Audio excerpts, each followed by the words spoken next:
And worship. Good morning to you all. You are welcome to the Kokodigest morning show.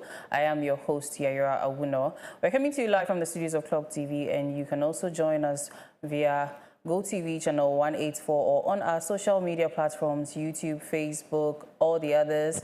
Just search for Clock TV GH and like, share, subscribe, and follow us on all those platforms. Now, today's conversations, as always, are going to be interesting and always going to be on point with the trends. On the online segment, we're going to be talking about the trends as always, and also the major thing trending at the moment, which is, between the social activist Ralph St. Williams and the Ridge Hospital and of course the Ghana Registered Nurses and Midwives Association. So we'll be talking about that in a very, very short while. And then also on the lifestyle segment, we're going to be discussing something relating to the Accra Academy School. So all the blow boys, blow wives, and old blow boys, yes, I'm sure you'll be very interested. I won't give too many details. Then also business and sports will be bringing us news as always. And on the main segments, we're going to be discussing the rampant road accidents with the National Road Safety Authority and the Ghana Ambulance Service. So these are all topics that I'm sure you're going to be very interested in. So call a friend, text a friend to join in the conversation here. Now let's prepare our hearts to be motivated for the upcoming weekend.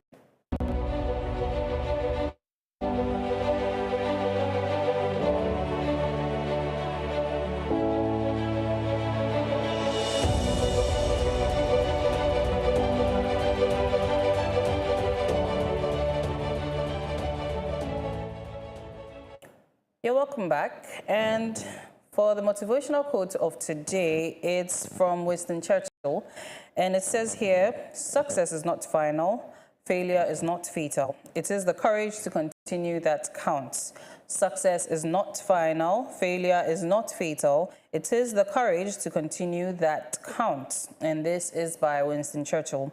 Now, this quote reminds us that life is not defined by a single moment, whether triumphant or disappointing. Success, while worth celebrating, is not the end of growth. It is only a milestone, and if we rest for too long on our achievements, we risk stagnation. And that ends up making us try to live in our past glory or glory days instead of moving forward and creating better ones. Now, likewise, failure, though painful, is also not the end of the story. Now, it does not determine our ultimate worth or potential unless we allow it to. What truly matters is our resilience, the inner strength to rise after setbacks, the humility to keep learning even after victories, and the bravery to press on despite uncertainty. Now, Winston Churchill's words challenge us to see both success and failure as teachers, not destinations. The essence of a meaningful life lies in the persistence, the daily choice to keep striving, keep believing, and to keep moving forward no matter what. And my co-hosts are here with me, so yes, just joining in to start our online segment. I would like to hear their thoughts and how they relate to this quote. So Miriam and Peter are here. Good morning. Good morning. Yes, so yes, what can you tell us about the quote? Any few words of, gems of success or, some correct motivations here and there? I think Peter should go first. I mean, I like the quote, so I would like you to repeat it again. Okay. Yes. So it says, success is not final, failure is not fatal. It is the courage to continue that counts. This is by Winston Churchill. I mean, yeah, very inspiring. I mean, we learn every day. Whatever you aspire to do, there are definitely challenges. And then once you are able to overcome them, you actually find the right path to move on. And I mean, some of these quotes inspire us every day, and I know many others as well. And, it's a great one. Right. It's a great one that we can. So for Mimi. Quote reminds me of one of my preambles back in secondary school, which was, in life, the number of times a man falls down doesn't really matter, but the number of times he's able to rise up from each fall is what matters. And so there is this link. I mean, you are moving on in life, you are going to fall at one point or the other, but you need to, encourage yourself, get up from where you are and do better than how you left yourself. Yeah. So I think it's a quote that our viewers really need. There might be someone watching us this morning going through, a phase of life, a very hard phase of life. We just want to encourage you that, there are better days ahead. Just see this as a hurdle that you need to, jump over. And Yeah. you'll be better. You'll be fine. Right. And not dwelling only on the setbacks. Whenever you succeed at something, just know that you can even achieve higher feats. So aim higher so that it will not be that you would always continue talking about your past wins and your past successes, but rather strive to achieve more. Now, this is also now a reminder that you can send in your comments to our WhatsApp number that is displayed on your screens, or to our YouTube or Facebook live stream, wherever you're joining us. And if you have any sentiments, anything you want to tell us about the quote or even about the trends and stories in and around us, you can send those. And please remember to be tactful and decorous as always. Now, let's get into the online segment quickly. So, what's happening? Journalists. What's happening in the streets of this our world, especially here in Accra? A lot is trending. I think maybe we'd like to go first. Right. Pizza. Okay, so I mean, Ghana has seen some kind of peace and harmony in recent times. In the past weeks, we didn't really have a good country. Our eyes were full of tears and all that. But I think we are trying to get over it very soon. But I would like to start with the fact that the WASI candidates are starting today. Those that will be sitting for their papers. Over 400,000 candidates are set to write WASI today. Okay. So we are wishing them all the best. So is it the orals or they are done with that one? Did you borrow my newspaper? You borrowed my newspaper. So yes, I mean, that's what is happening today. And Range Hospital has been in the news lately. I don't know if we're going to have that story in our online news. Yeah, do we have that story in our online? Well, so yeah. I did not touch on it. Yeah, we have, yes, the assault of the nurse. Yeah. Okay. Then let me touch on... we'll touch on that later. Okay. Then Akwetia, the constituency has also been in the news. Okay. As their by-election is being scheduled for September 2, 2025. Okay. And we've been hearing a whole lot of issues surrounding that. Right, so we have to go for a quick break. When we come back, then we continue with the online segment.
Yeah, welcome back to the Kokodigest Morning Show. And if you're just tuning in, we're having our online print review. And before Miriam continues the story she was talking about before we went to the break, we will also be speaking to the Regional Secretary for the Ghana Registered Nurses and Midwives Association about the trending issue and, their ultimatum they've given to the government about the arrest of the assailants. So we will get to that shortly. Now, Miriam, yes, you were giving us something before we went on the break. So I was talking about the Akwetia by-election that is set to happen. And we know that whenever a by-election is done, it means the seat has been vacant as a result of maybe the death of the MP or maybe he was taken off his seat or something happened, irregularities here and there. That's why the seat is being vacant. And so that's why the by-election is being held. And the MP that was on that seat is Ernest Yaokumi, and he passed on in July 7, 2025. And so the by-election is just to elect a new MP for the constituency. But I'll just like to read a few things so that our viewers get to understand. Ernest Kumi had represented Akwetia since January 2025 after winning the December 2024 elections. Now, his term was marked by a few legal issues or controversies as he was barred from being sworn in, and then later he was convicted of contempt and later reinstated by the Supreme Court. And so Mr. Ernest Kumi spent like less than a month as an MP, and then he passed on. And so, yeah, the by-election is set to happen in September 2, 2025. Now, a lot of people have been confusing the two, rerun and then by-election. Just a little education. So, yes, we just need as I explained, a by-election it happens when someone dies, like a certain MP dies, and then we need to replace him. So, an election is being held. But for the rerun, it happens when maybe the results at the end of the election had a few issues, it was unconclusive and all that. And so the EC would have to declare that we have a rerun, or they will go through a few processes before the rerun is done. So with a rerun, there is no MP. Okay. Just like Ablekuma North, what we had recently. And so that is the difference. And yesterday in the news, IGP, Mr. Christian Tete Yohonu, made mention of the fact that they have deployed over 600 police officers to Akwetia because of what happened at Ablekuma North and the other, polling stations where violent issues happened. Because they are anticipating something like that, and so they have deployed 600 police officers, and they are cautioning all perpetrators that if you have the intention of causing trouble and you go there, they have something they call prison on wheels. Hey. Prison on wheels. And so if you go there and you cause trouble, there and then you'll be arrested and put in prison. And so they have something like that. And so people should be conscious of what they go out there to do. So that's what has been happening around Akwetia. All right. All right, so to add up to what you said about the by-election, so Article 97 Clause 1G also states that a member of Parliament shall vacate his seat if they leave the party that sponsored them to Parliament to join another party or seek to remain in Parliament as an independent member. So once you take that decision, your seat will be declared vacant, and then by-election will be held. And then adding up to the Akwetia by-elections she made mention of, now the NDC held its primaries on August 4, and the candidate who will be competing with the MPP's candidate is Bernard Bediakon Bedu, who is a legal practitioner. And then the MPP's candidate is Kwame Asumadu Solomon. On paper, we are practicing a multi-party system, but in reality, it's more like a two-party system. Yes. And so these two people will be competing on the 2nd of September. And now to add up, yesterday the IGP, he had a meeting with the executive of the GIG, Ghana Journalists Association, and then he made some revelations about what transpired during the Ablekuma North rerun election where a journalist was assaulted. He made mention that, rumors were speculating that the police officer had been transferred. He said that he wasn't transferred, he was rather interdicted. And then what it means to be interdicted in the police service is that your uniform is taken from you and then you cannot go to work. And then he made mention that an investigation was conducted and it is completed. And so it has paved way for the necessary sanctions to be applied as well. All right. And so that's all I have to add up to what you said. So with regards to the 600 policemen, we should also probably talk about the fact that there are always party foot soldiers and, what word am I looking for? I don't want to use hooligans, but, these guys that they tend to... I'm trying to be diplomatic in my...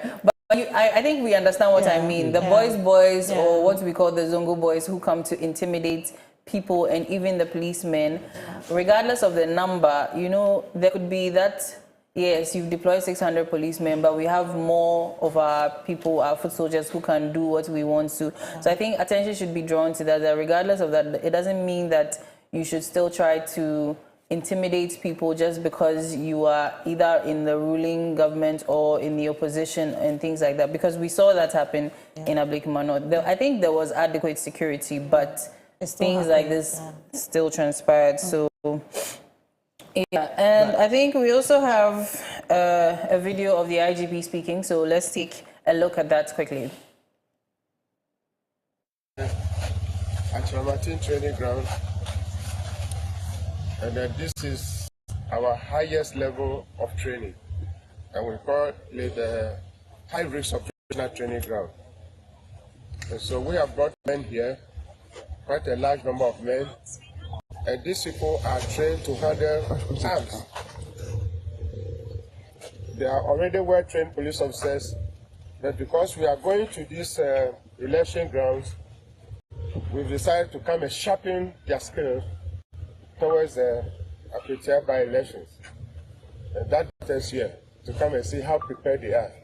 Today they are going to Apetia well prepared so that they can handle all the threats, just to let the whole country know that police, we are ready for the elections, and all the threats we've been hearing from TikToks and all social media has also given us the room to prepare adequately towards the elections, and also to remove fear from people and the electorate in Apetia that nobody can come to this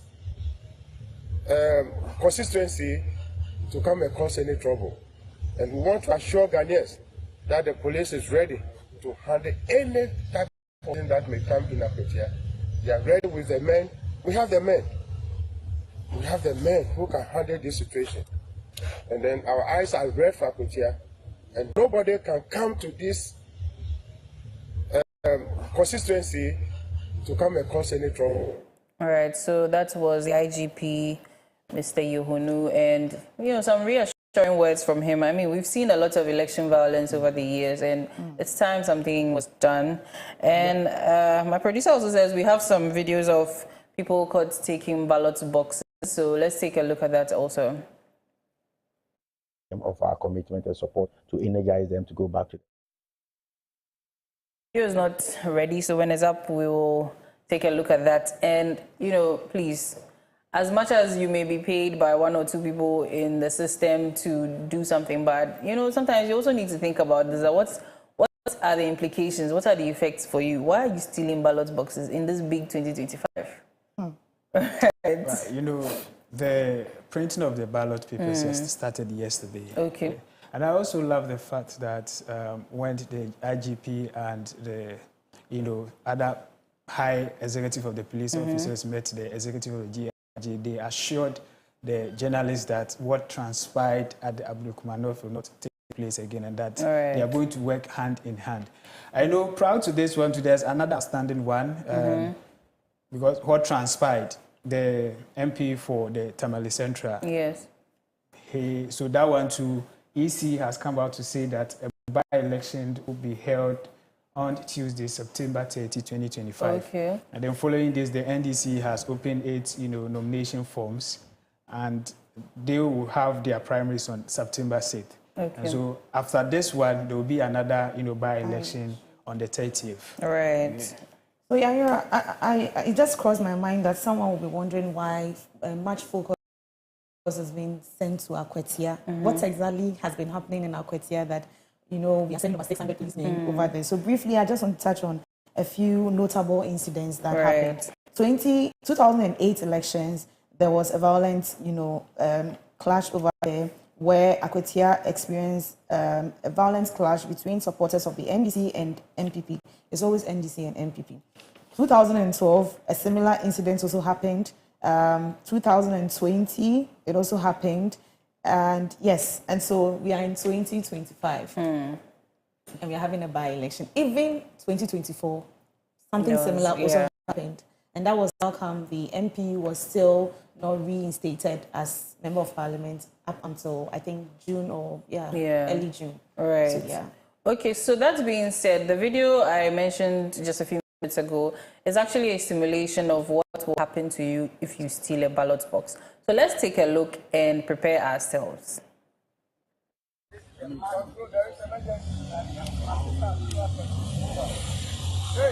update,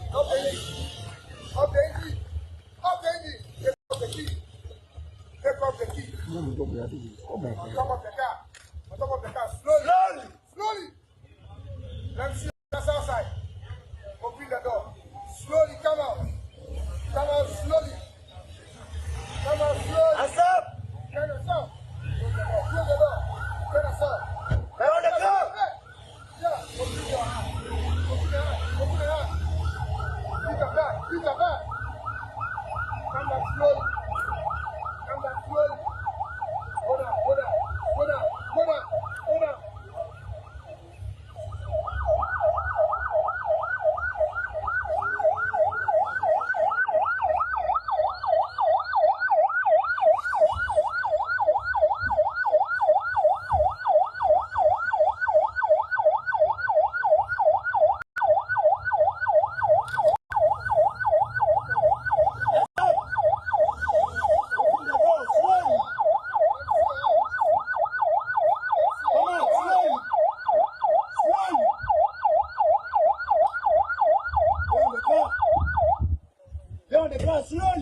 So, media, you listen to the commentary. The police were informed that there was a vehicle which had suspected men on board, and these men are perceived to be dangerous. So, as you can see, police have been trained to actually stop the vehicle and search the vehicle.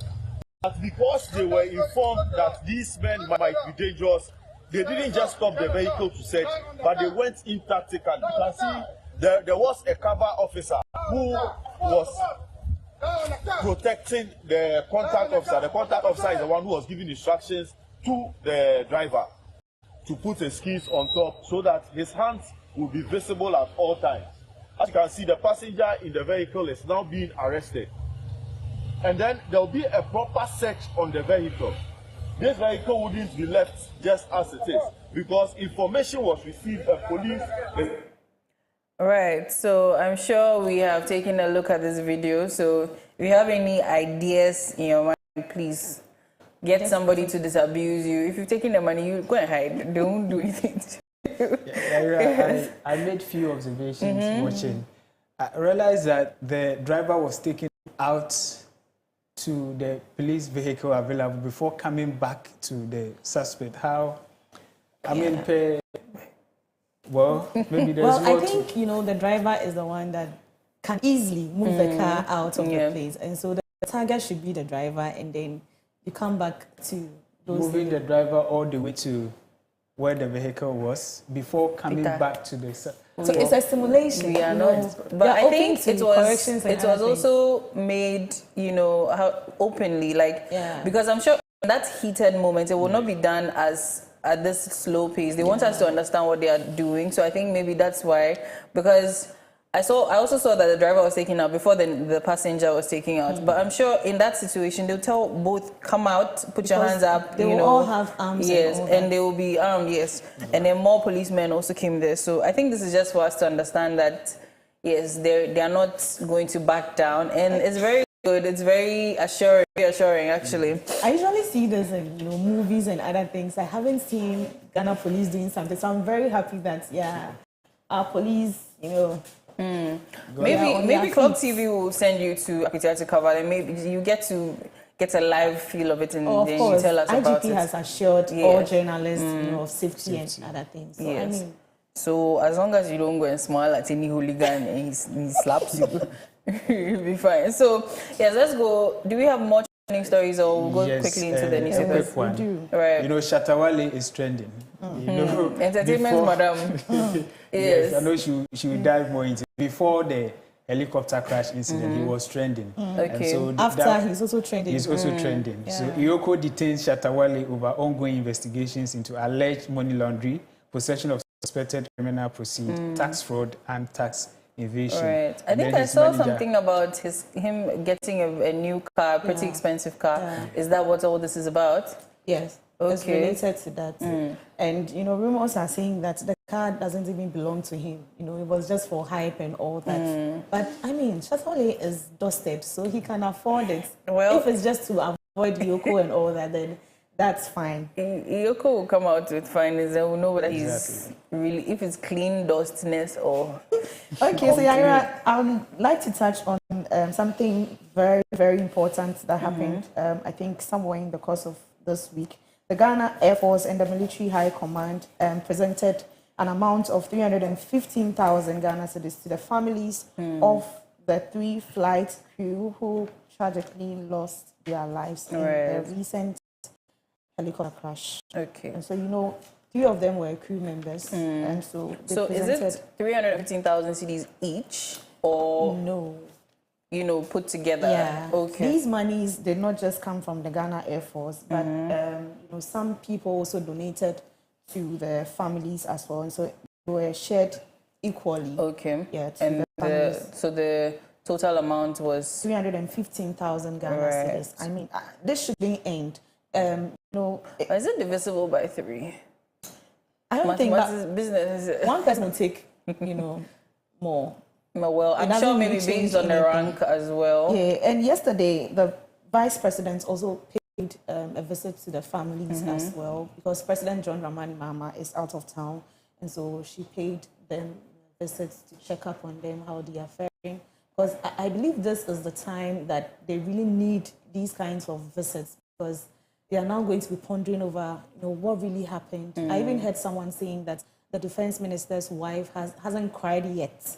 Yeah, Since the she's incident still happened. grieving. She's going through the phases of grief. She doesn't accept the fact that she has lost her husband, and I really, really understand her. To take her some time. Yeah. Yeah. Okay, so now the amount is divisible by 3, just so we don't look like we don't know our mathematics. So if it's going to be equally distributed among the 3 widows, it's going to be 105,000 each. So that's just to clarify that we know mathematics. And then to add up to what Mimi actually said, so yesterday after the visits, the spokesperson for President Shamima also made, and she granted an interview with the media stating that, you know, the president, the child support fund for the families of the victims, you know, to support the children. Yeah. And then he said it has accrued over 2,315,000 Ghana cedis, and so they are still calling for, you know, support and all that. That's beautiful. Yes. Because as much as we may feel like we are not necessarily related to them, or they are just, you know, somebody else's family members, I love the fact that Ghanaians have come together to, you know, donate the little they can to help. Because considering the time this fund was, you know, mentioned, between that time and now, it's not that long, and we've been able to get, it's in the millions now, right? That's very beautiful, and thank you all so much. Congratulations to us all. Now let's go into our newspapers quickly, then we go to the hottest trending story. So I have graphic showbiz with me, and on the front page we have treat music as regular job. Kojo Q says. There's a have on page 6 and 7 when actors swap scripts for mics.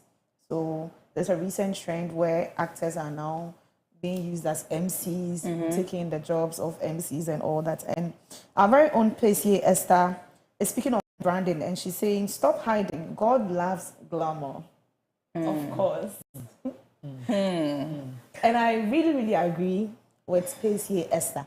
I mean, when it comes, on Tuesday, we had a discussion on branding, and I think it goes a very, very long way to uplift your career as a musician as well. And for some time, Ghanaian gospel artists were just, you know, I don't know how to put it, nonchalant when it comes to how to appear on In recent times, I mean, some of the videos people, you've seen, yeah, they are even very fixing their inspirational bodies dresses to please God. Yeah. I mean, God also wants nice things. We can make reference to is it Dana Samoa? Yes. Slave for how- Christ. You understand? She's slaying for Christ. Exactly.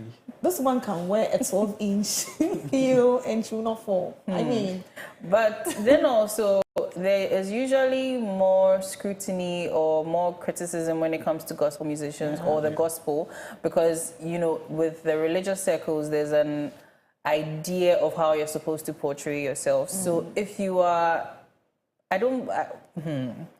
if you are, maybe you overdo it, you send a wrong message, you divert the attention from your music and what your music is saying to your looks. Yeah. So I think the balance needs to be struck, because when we come to the secular music, especially when, let's say it's a voluptuous lady who's into Afrobeats, definitely she would want to, Use because the they say body. sex sells, so using the body to get all of that. That is something that we know happens in the secular world.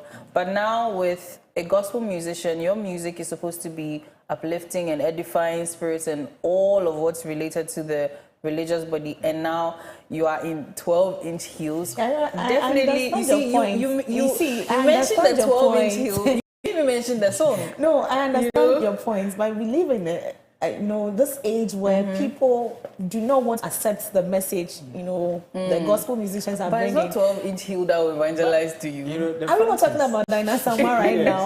So someone will go and listen to her song. Yeah. The fact is that, like you said, the world is evolving. Yeah. Unlike Yes. those days, you can just wear anything. Right now, branding is very imperative because people would, get closer to your brand if they see this kind of, and so it's very imperative. But like you said, their choice of attire shouldn't, Overshadow what they're doing. Exactly. And so Balance. branding is very good. It's very good. Because if you are performing like the praise and worship we had just before the show started, and it's hot and you're in 12-inch heels, I will be afraid you might fall. And I won't even be thinking about praising God anymore. This is just on a lighter note though. But I mean, this reminds all the me best to of them. one guy who came to evangelize, and he was like, no, I evangelized to him, and he was like, you only accept Christ if I give my number to him. Look at that. I gave it to him because I needed him to follow Christ. Right. Now, That is the way to go right now. That is why right now some of these gospel artists are featuring these secular musicians. Yeah. because they also want to. Exactly. But then also, with our traditional beliefs or the conservatism in religion, there's always that notion that secular music should be separate from gospel music. But I also think that the secular music, it depends, because if you are a gospel musician, spirit-filled, and you're partnering with somebody whose music is mostly about Example. female bodies and sex and things, it does not really. But then there are some secular music or musicians who sing about life, inspirational things. There, the mission would not be too much, or it would not cause so much controversy in our society. So I think all of those things help with the branding. Because if Dana someone is singing with But let me yeah, not, you see, but these you know what secular I mean. artists also need to prove to people that they believe in God. Yeah. And so that is the twist. If I sing about women and all that, and then one day you hear me talking about God, oh, okay, so I mean, So you knew God and you were talking about women. I mean that's what will sell. I need to eat. We hear you. This is not even limited to only the brand, the attire. Yeah. alone. Now, if you go to our churches these days, the beat, the kind of beat, it's like we fuse the beat, the secular beat into our this Afrobeat. Afro beat. So you see the kind of beat. Then they're dancing. Exactly. You This is all some dancing. will say in Yamia, they say you are David, yeah. They'll clock it. Now, Peter, let's go to your graphic and then we go into the interview quickly. Right, so I have with me daily graphic, and on the front page, it's Japan eyes Ghana for big investment. And then West takes off smoothly in all centers. Africa must unite to facilitate economic growth.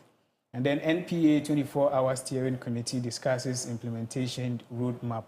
And the highlighted one is Japan eyes Ghana for big investment. Right. And then we know that yesterday, the president with the foreign minister, they were in Japan, in Tokyo. And that is where they stood. Why is, like, one will ask that, why is, Japan eyeing Ghana. So it is due to do they want to invest, or we are going to invest in Japan? they want to invest. Okay, so we're getting FDI. Yes. Because Ghana has several attractive factors, right? We can talk about the strategic location.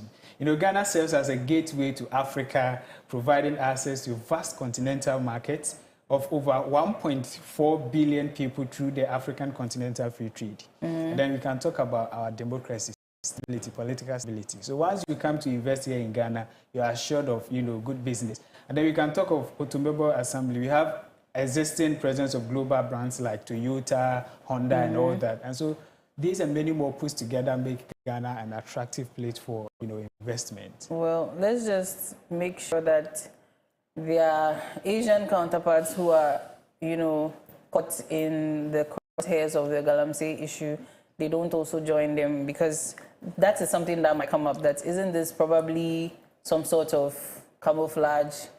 But then, I mean, time will tell, and of course, investment for Ghana is always a good thing, and I'm sure business segments, you take us through that into detail. Exactly. Right. Government is standing by for that. Okay, so let's go into the top story for today, which is the Ghana Registered Nurses and Midwives Association gives government 48-hour ultimatum to arrest Ralph Japong over the nurse assault. Now, the Ghana Registered Nurses and Midwives Association has issued a 48-hour ultimatum to the government to arrest Ralph St. Williams and his accomplices for allegedly assaulting a nurse at the Accra Ridge Hospital. The incident, which was captured on video, shows Williams and others storming the emergency ward, verbally abusing staff and physically attacking a nurse, leaving her with injuries. Now, the Ghana Registered Nurses and Midwives Association has warned that if immediate action is not taken, it will be compelled to advise itself, a move that could disrupt healthcare services nationwide. Now, I think we have the video has sound, so let's take a look at the video. He came in. He wanted us to leave everybody and attend to him. So we explained to him. Ralph. Okay. We explained to him, and then he was like, he wouldn't sit down. And my intern told him to get a card, a hospital card. He said, why should he get a hospital card? Because his name must be in the system. Once his name is tied in the system, it should everything should pop up. And my intern said, no, it's not done like that in Ghana. There he was angry because he was told it's not done that is not done in Ghana. And he started insulting us. We don't want Ghana to progress. Then he brought out the phone. But initially I did a pressure dressing for him. In his finger that he said it was bleeding. It had bled. The blood had dried. Okay. So I just had to put a gauze on him so that we reassure him. He wasn't happy about it, so he took off the dressing I did for him. Okay. Then I approached him and I told him that I've done the dressing for you. So the patient, we have 2 trauma cases and other cases too are there. He wants us to leave them. He got angry and he started attacking. Yes. So he did this to me. And then when he went out, I don't know where the guys came from. Most of the health workers saw them earlier, so they had flee. I didn't see them. And then from my back to my chest, and then they were just... Did they push you? Were you pushed? Or what did they do? What did they do to you? Yes, I was hit. I don't know if it was a fist, a tap. I can't describe the... But what happened to your hands? Raphael, I don't know, Raph did this to me. He hit me with the phone with the fist. And I even dodged a couple of the fists. And they hit me all over. But right now I have a dislocation on my shoulder. And some headaches and body pains. Okay. All right, thank you very much. He was telling us he will follow us to our homes and beat us. And if, yes, take one life and Oh, you take your life. You actually said that. Yes. Okay. We are happy to hear that. I think this is a very unfortunate situation. We haven't only done a release. Yesterday, I was there personally and interacted with the health workers. One of the reasons why I went there was to reassure them of our commitment and support, to energize them to go back to their wards and work, because I realized that they were down-spirited and they were demoralized. And so I had to quickly go there and then encourage them to do more, to work more and assure them of a thorough investigation into the matter. So after my visit, we have constituted a committee to investigate the matter within a week, and then the law takes its own course. Yeah. We haven't only done it. Right. So we just saw the assault victim and also the health minister. And now I think I read that the Ghana Registered Nurses and Midwives Association says they will probably, vacate their posts because they are not safe. Their work environments are not safe. And this is also in accordance with the labor laws, so they are well within their rights. So that's why they are demanding the arrest of the assailants. Now, we have Solomon Ajao on the line. He's the regional secretary for the Ghana Registered Nurses and Midwives Association. And we want to find out, what exactly is going on. Good morning, sir. Good morning. Thank you so much for joining us today. I hope you're well. By God's grace, I'm fine, and I hope you're also doing well. Yes, please. I'm very well, thank you. So let's go straight into it. What do you know the circumstances that were surrounding the whole assault? Okay, so thank you, and let me say a very good morning to your good self and your team at the station, at the studio, and to every Ghanaian watching us testimony or listening to us. Of course, as recounted or stated in the media, a lot of accounts have been out there. But as an association, Ghana Registered Nurses and Midwives Association, we've gone in, we've engaged with management, we've engaged with the individual who was assaulted. So the incident happened around 8:39 p.m. Sunday evening, where nurses and health workers usually were about their duty. Yeah. And a couple of gentlemen entered in with a case and asking to be attended to. One gentleman has been identified already, and he's already on social media trying to justify as to whatever happened. Mm-hmm. So, per the report, it was said that, you see, when it comes to emergency, we have something we call triage. So emergency, it is not first come second. It's whose life matter. It's like based on who is dying. So who do we need to save from dying? So he came in. He came in with laceration. Before, there were 2 trauma cases that were being attended to. We had a patient who had a fracture at the base of the skull, which is life-threatening. And he came in because we learned that they went for a program. On their way back home, they hit someone with a motorbike, so they rushed the person. And the person who had been attended to needed a CT scan. Whatever the nurses and the doctors at the time needed to do, they have done. They need further investigation to proceed to the next level. Only for, as the story is being told, for the gentleman to come in with his lacerations, the scratches on the fingers and everything. He was seen initially and was asked to do a card.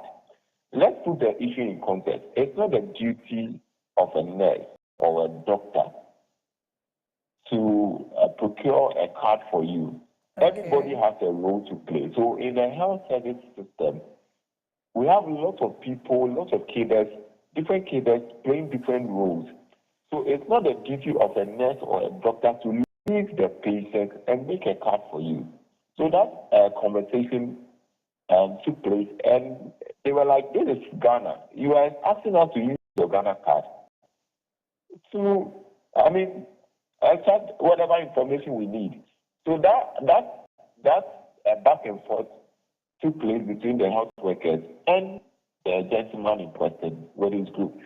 And a time later, he went out, came in, and about 50 men entered the ER, the emergency room, and that was it. They started verbally assaulting and mechanically assaulting the health workers. So for those who saw the people coming in, rushed in to go and change from their usual scrubs so that they will not be identified. They wore their muftis and everything. But unknown to the lady, she was in a different room. So when she came out, she said she was in a scrub. So she was approached again and they were like, what? The delay and everything. And they attacked her to her own account. So unfortunately for us, the acting director of Greater Accra Regional Hospital was present at the scene. So all these things are issues that the doctor himself collaborates with the accounts that everyone is giving out. So it's not a concocted story or it's not a fabricated story that we want. What will be the end point for us to fabricate stories against our patients? We are trained professionally, we are licensed to practice, and the ethics of the profession will not allow us to do all sorts of things. So we engage management. The girl, as we start to hear, has a dislocation of the right arm, has some swelling on the left hand as well, and he's receiving treatment presently at the hospital, the Greater Accra Regional Hospital. It's an admission. And for us as an association, we expected more from our employer and the management of which hospital or Greater Accra Regional Hospital, because as we speak, we expect that there's increased security presence there to ensure the safety of our people. Just as you were having a conversation with your colleague about the Labor Act, we talked about Section 119, talking about when you find yourself in any situation at the workplace, which is you believe that there's evidence of danger, you just remove yourself. So we are saying that if the place is not safe to provide care for our clients, then we advise ourselves, then we ask our people to stay. But beyond all this, we want the gentleman to face the rigors of the law. You can't invade people's privacy. You go to a hospital, you take your phone, you go live. I mean, it's wrong. Other patients were there, their faces, their conditions were all over social media. You then took up and also filmed the health workers that were providing care. I think it's wrong. And this thing should not be condoned. Right. Thank you so much. So, as much as we understand why exactly you've issued a 48-hour ultimatum, what are some of the actions that they've threatened, you guys have threatened, if your demands are not going to be met? What are some of the things you are likely to do aside, advising yourselves? Oh, of course. We this morning we're supposed to be another meeting with our employers, the largest agency under the Ministry of Health. But because the sector minister has issued out a notice for a press briefing. But my sister, let's put another thing that we thought it was wrong, even for the office. We weren't expecting the minister to go out there to be exchanging pleasantries with someone that has allegedly assaulted your worker. Imagine that was the wife of the minister. Imagine that was the sister of the minister. Would you have said that because he's a minister of state, you go and exchange pleasantries and everything to get the side of the story? No, at least for the office, it was wrong. And it's not acceptable. I will not sit down for my sister, my mother, or my wife, or my girlfriend, or anybody to be attacked. Then the next moment, I'll be laughing around with the person as though nothing has happened. So, you understand? So we urge the hospital management to enhance security at the hospital at all times. We also call on the Ghana police to act swiftly in arresting the ringleader and his accomplices. Of course, we are being told some arrests have been made.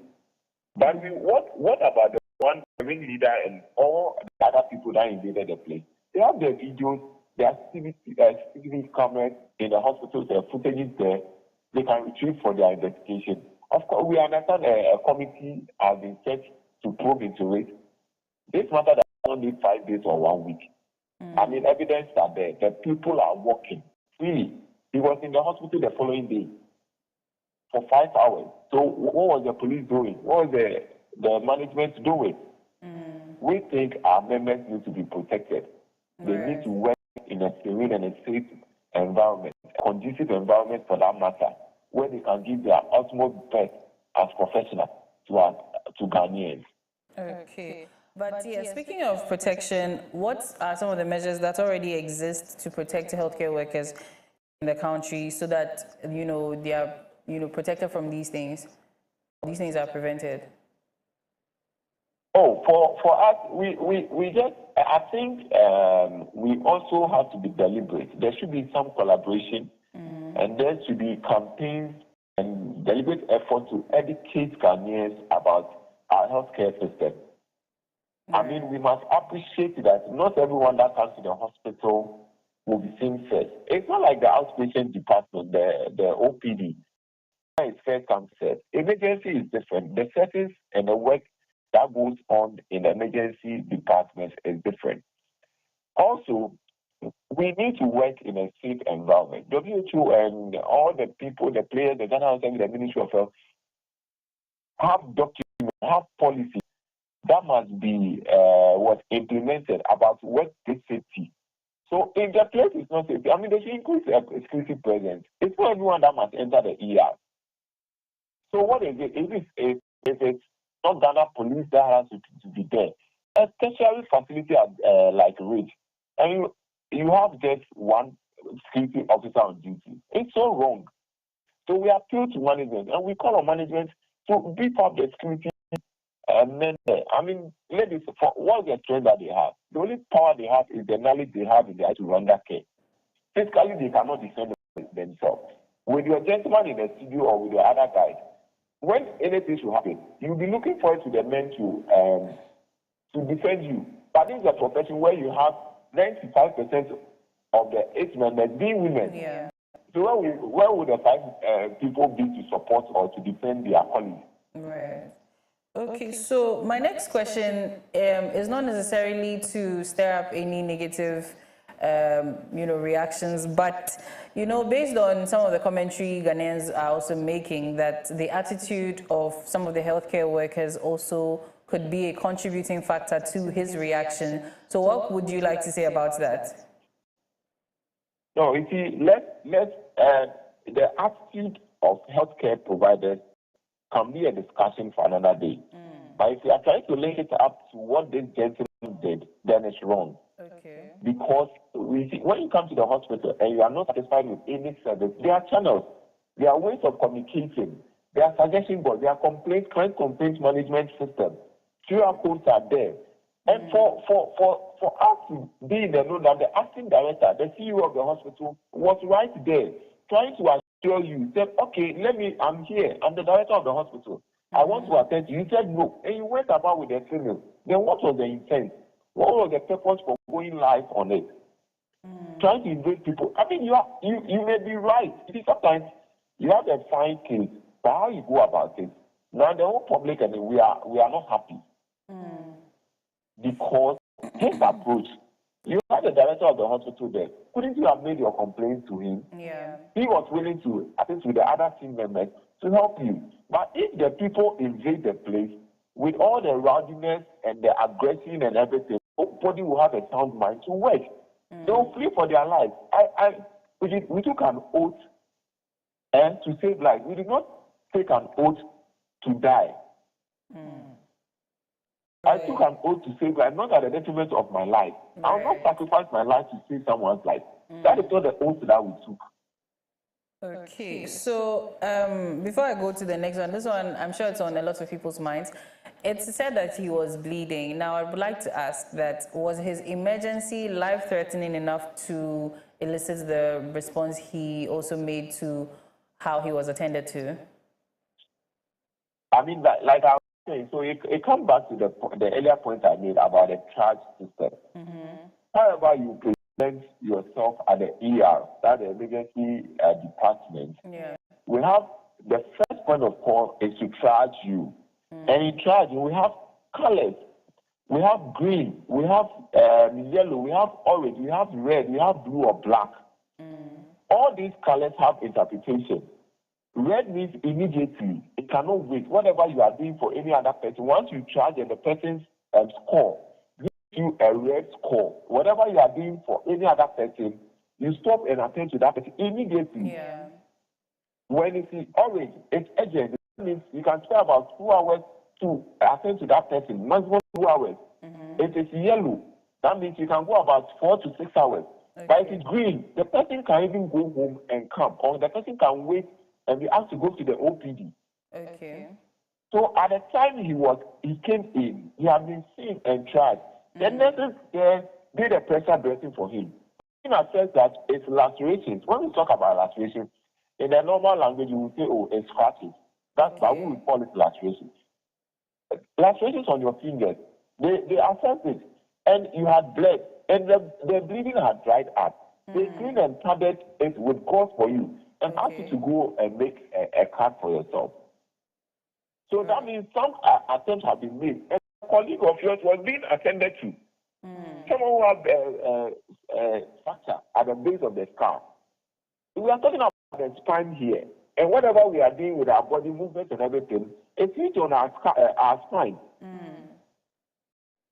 So if that person's the brainstem there had a suspected fracture, and we need to do an MRI or a CT scan for the person, and you have the scratch on your fingers, who should we be sending to?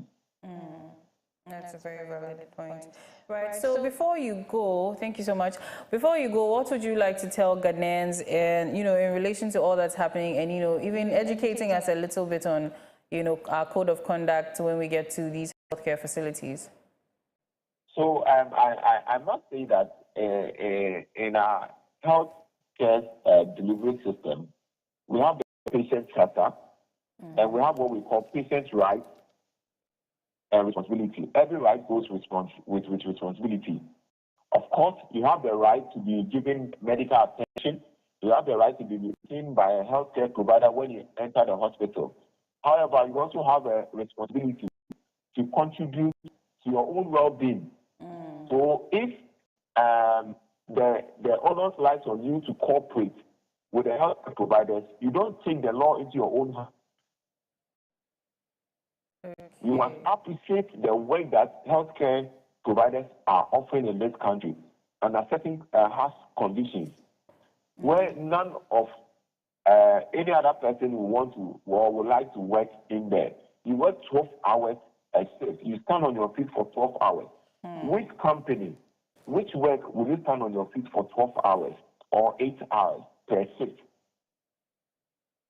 You understand? Yes. So we only appeal to the Ghanaian populace that we need some collaboration from them. We need their support in times like this. However, we also call on the Ministry of Health, Ghana Health Service, the teaching hospital, and the media to also let's be conscious and be deliberate about educating the public about our healthcare system, so that they will appreciate that it's not that when you run first to the hospital, you should be seen first. Because even in pain assessment and everything, MFA, you can come to the hospital and you'll be quiet and you'll be in severe pain. And your F1 will come in, will be screaming. That means F1 has strength, has energy, and she is screaming. And you quietly, you tell me that I should attend to the one screaming. No. The one quietly or silently in pain will be dying slowly. Within some seconds, if my attention goes on the one creating the scene, I'll lose you. That is why we provide the triaging system. Then we can know that no, the one quietly who cannot talk is rather dying slowly, and the one who has the energy to be run around, now look for phone and go on Facebook Live, has the energy to wait. Once we can attend to the one lying down who cannot talk. Right. Thank you so much, and we hope that this issue is resolved immediately so that we don't lose our healthcare workers to another strike. And please temper justice with Let's put the issue in the context. This is not strike. This is just about removing yourself if you suspect or you can perceive an imminent danger, and this one is not perception, this is reality. I mean, post-traumatic stress, the people at the site of the ER alone, what will be those working there, what will be their psychological health now? Someone coming, they cannot tell at what point will another attack or group of people invade the place and attack them. Yeah. So we want that assurance. Once those security measures and the are put in place, then we are good to go. We are already rendering service. So it's not about sight.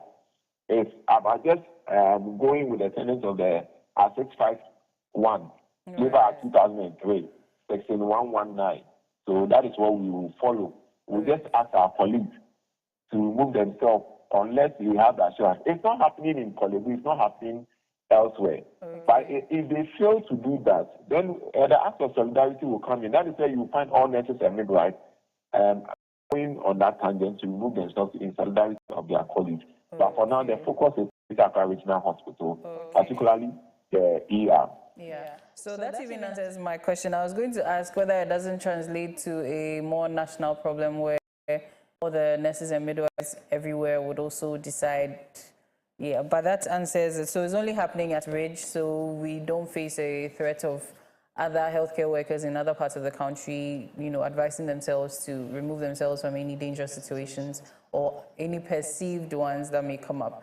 Thank you so much, Mr. Solomon Ajao, and we hope to see you here soon one of these days. Please do have a good day. Yeah, I'll be glad. Let's make it. I'll be glad to be doing something to engage you, and have a very good morning. Thank you so much.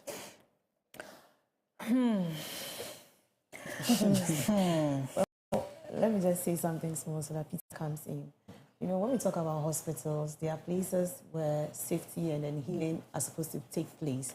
And so anyone who goes there with the intention of disrupting activities and, violating people's rights and other things should be condemned. And I strongly agree or support the nurses and midwives on their stance. Ralph didn't try. I mean, he violated people's privacy by filming their cases and other things. But he made mention of the fact that we should talk about the attitude towards health care or health workers towards patients later. And let's focus on what is happening now. But I'm just wondering, what if this is a wake-up call, to the kind of treatment that patients receive in our hospitals? Because sadly, we have heard so many tragic stories where people died, not even out of their illnesses, but rather, negligence, lack of facilities. And even the spirit of urgency is not there. Get it. So maybe this is a wake-up call that we need to pay attention to how nurses treat patients when we go to the hospital. Not even nurses, midwives, doctors, health practitioners, professionals, everyone. But with the triage too, from what I remember about the triaging, when you get there, you are asked a few questions and then they take note of your symptoms and those things. So then that's where he even gave the color coding. So you are already given a code so that the healthcare professional that will attend to you will know exactly. So even that you may get there before I get there. You may get there with lacerations like he did, and I may get there with like a twisted bone somewhere. Based on what's happening to me, I may get my healthcare or I may get attended to before you would. And these are things that maybe people don't understand, because I think we've even seen some of our patients talking about the fact that they've been there since 5 a.m. and they've not been attended to, on other occasions, talking about the fact that they get to the hospital very early and still they don't get any services rendered. So I think, yes, the education is necessary so that we know. But I think the issue has to do with understaffing. If we have a lot of staff over there, yesterday the health minister himself made mention of the fact that over 70,000 trained health professionals are unemployed. What are they in the house doing? Well, employ them, let them, even the allowances they were the ones who were told that the allowances were not factored in the budget. So there may also be an issue with remunerations as well. So Peter, the point you made about understanding is exactly the point I was about making. So the doctor to population ratio in Ghana is approximately 1 doctor to 6,355, according to 2021 data from the health minister, Kweku Ajimamenu, 701 people to 1 nurse. So, like Mimi rightly said, it's high time we deal with this situation once and for all. In as much as we condemn the act of the gentleman in question, it is high time we also talk about the situation surrounding things like that. You know, somewhere early this year, we saw the health minister, you know, paying a surprise visit to various, you know, health care facilities. And we all heard what the concerns of the people were. And so it's high time we look at this thing. And I also side with the nurses that the man should be arrested, the rough man should be arrested, because clearly he violated so many laws. Now, when you take a look at the privacy right and Article 18, Clause 2 of the 1992 Constitution, it actually, you know, talks about patients, you know, privacy. And for him to go there, take a video and be shouting, it's not fair. And then when you look at Section 167 of Ghana's Public Health Act 2012, Act 85, it states that patients are entitled to the confidentiality of information obtained about them, and this information should not be disclosed to third parties without their consent. And clearly, the video we saw a gentleman with an old woman. I mean, you're disclosing confidential. I mean, it's very bad, and then something should be done about it. And it's also against Criminal Offence Act 1960 Act 29. It talks about, you know, assault. And the video we saw, I mean, there were verbal abuse and assault, with the nurse complaining of shoulder dislocation and all that. And then the act defines assault as the intentional and unlawful touching of another person with the intention of causing harm, pain, fear, or annoyance to excite anger. And then this incident really, you know, defines this act. And so we are calling on the health minister to immediately arrest the rough guy. You know, this rough guy we are talking about some time ago trended, you know, about 37, blocking some people from going to the hospital. The demonstration that happened. Demonstration again. I was even going to touch on the fact that he's known to be an activist, but he seems to be giving activism a bad reputation. Because, yes, there are types, radical and the rest, but in your radicalism or radicality, you shouldn't put people at risk, and also your message will become distorted.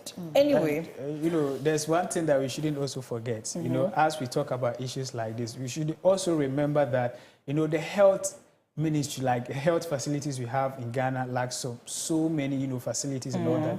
This could be, you know, some form of pressure mounted on the health personnel. Imagine there were a lot of, I don't know how the emergency ward looks like, but imagine there were a lot of health personnel, and then, you know, facilities, you know, available to accommodate all these people wouldn't have happened.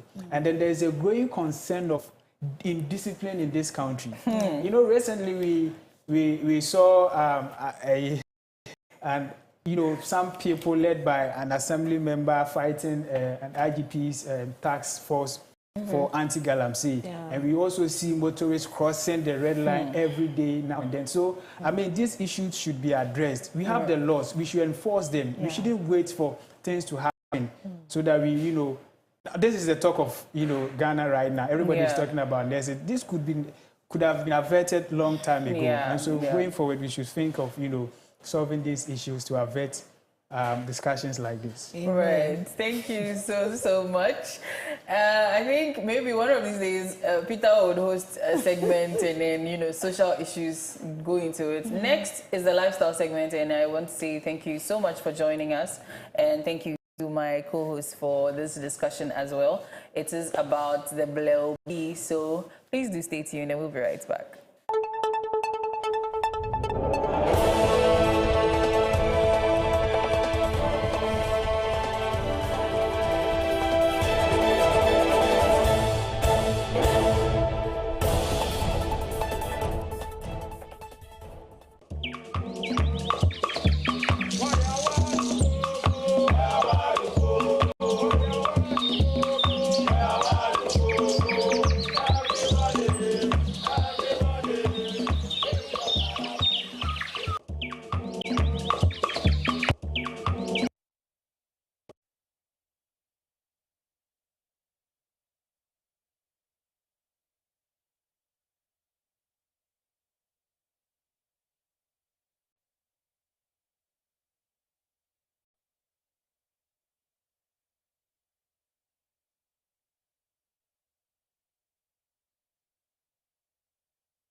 We will not go until God blesses us, and this is coming from our very own Kiddy and Darko Vibes. Now you're welcome back to the Kokodigest morning show here on Clock TV. I am Miriam Abna Adede. That's what happens when you're super excited about the conversation you're about to have. So now we are going to be talking with a gentleman who is from a school that was established in 1931. I mean, they are located in the heart of Accra, and it's a school for boys. It's a very prestigious school. I mean, they boast of having one of the best old boys association, and I'm talking about Accra Academy Old Boys Association, and it is their 2025 homecoming, and they are here to just talk about it with us. And yeah, I'm using they because we're expecting 3 of them, but we have just 1 here in the studio. The others will join later in the conversation. We're streaming live on Facebook and also YouTube, and so you can get interactive with us via our streaming platforms. And also, let us hear from you. Send us a text, on our WhatsApp number, which is displayed on your screen, and we would gladly respond or react to that. So I have with me Mr. Maxwell Akita Mate, 2004 year group organizer and a member of the media team for 2025 homecoming, and he's here in the studio with us. Hello, say. Good morning. Good morning. So, Bleo. I'm supposed to say Accra Academy, say Bleo. Yeah, Bleo. Okay. Accra. Bleo. Accra. Bleo. Okay. let's take a look at this promo, and then when we come back, we'll talk about what is happening over there. Accra Academy. It's here again.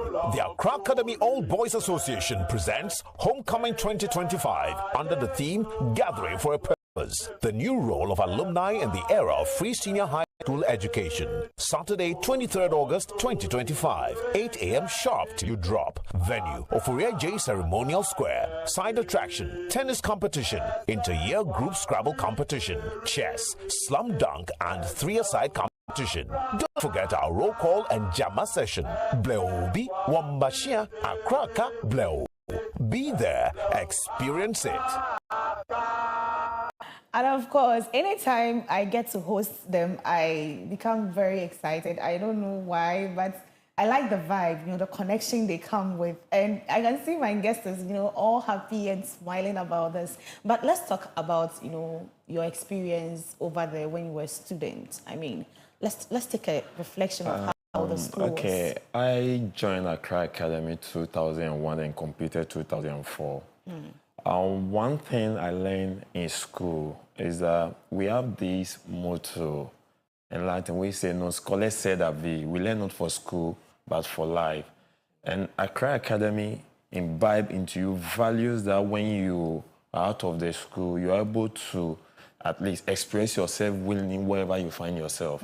And that's what Accra gave us. Yeah. And I feel so proud of entering that school and meeting colleagues within all scope of life. And trust me, if my boys' kid will surely go to Accra Academy because of the experience I had for them.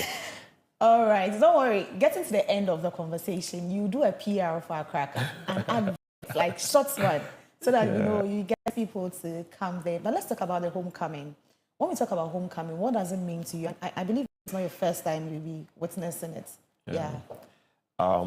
The main reason or the purpose of this homecoming was coined by the Victor Kwao. They used to come back to the school during the year 2000 just to have fun, reminisce, and it has come to stay. And we rebranded to what we call Wamba. The main reason is that we come just to give back to the school, to have fun, entertain, and also give back to society. And for a decade, it has continued, and each and every year it comes out with more surprises, more exciting moments. Yeah. So, and surprising, let me use this opportunity to also appreciate your crew. Last year they were there and they telecast everything live. We'll be there this year. And we are looking forward to seeing you, this guy. And also the founder of this place, Clock TV, is also an alumni. Oh, okay. So you should just understand where we are going, where we are getting to. So it's just no form of entertainment, but just to brainstorm about activities happening in the school and to see how best we could also contribute our quota towards the development of the school. Yeah, speaking about contributing your quota to the development of the school, things have changed. During your time, we didn't have free SHS. Sure. Now there is free SHS. And I like the fact that it has been coined in this year's theme. And so the team says, gathering for purpose, the new role of alumni in the era of free senior high school education. What does it really mean? Yeah. When the free SHS was rolled out, it was mainly to have access to everyone who is a Ghanaian citizen to go to senior high school to continue its education. But it was fraught with challenges in terms of infrastructure, in terms of logistics to support the kids in school. And this is where stakeholders need to come in to support. So the team chosen this year was to bring all stakeholders, not necessarily the government, who is the majority stakeholder in education, but to also bring on board what to do alumni. And to also come on to bring on board, let's brainstorm. What can we do? How do we, the infrastructure deficit that we are having, how do we bridge the gap within that infrastructure deficit? So that's the main purpose why we chose this theme. And as part of the fun, the entertainment aspect, we also want to brainstorm and say, okay, how are we going to contribute towards bridging the infrastructure? What are we going to do? Are we trying to build some bungalow for the teachers to stay in so that they will monitor activities of these students? You realize that during my year, there was something like free SHS. It was based on merit. Although the free SHS is based on merit, but the number had increased. So this had brought pressure on the already existing facilities. So this call for everyone, all hands on deck, as someone would say, so that we see how best will produce quality students instead of quantity. Okay, so that's the main reason. Accra, by virtue of we being all students, this is a time for everybody to come on board. And it's going to be fantastic. People have already been calling. Even people have started dropping some of my mates from the USA, UK, they are just coming purposely to meet their friends, to have fun and also contribute.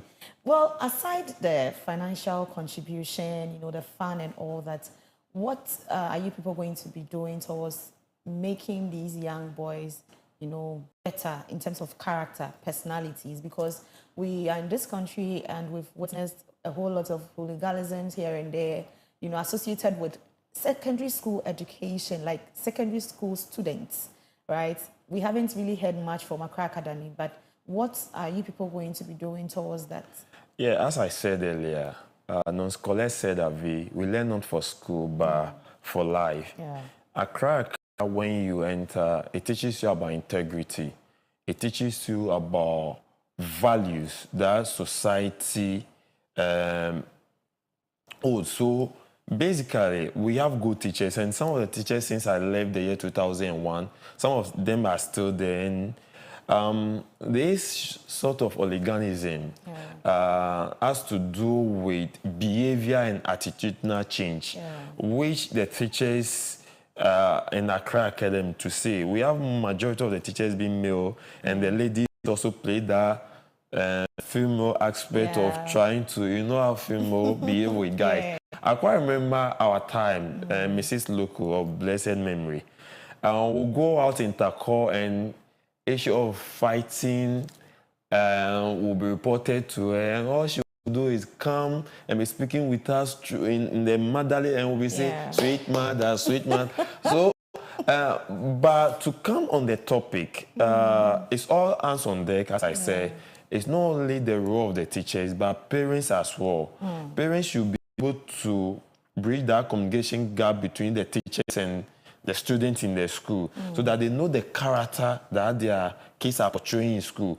Because everybody has one or two different characters. When they are with you, the way they behave, and when they are in school too, the way they behave, because of, all in the name of popularity.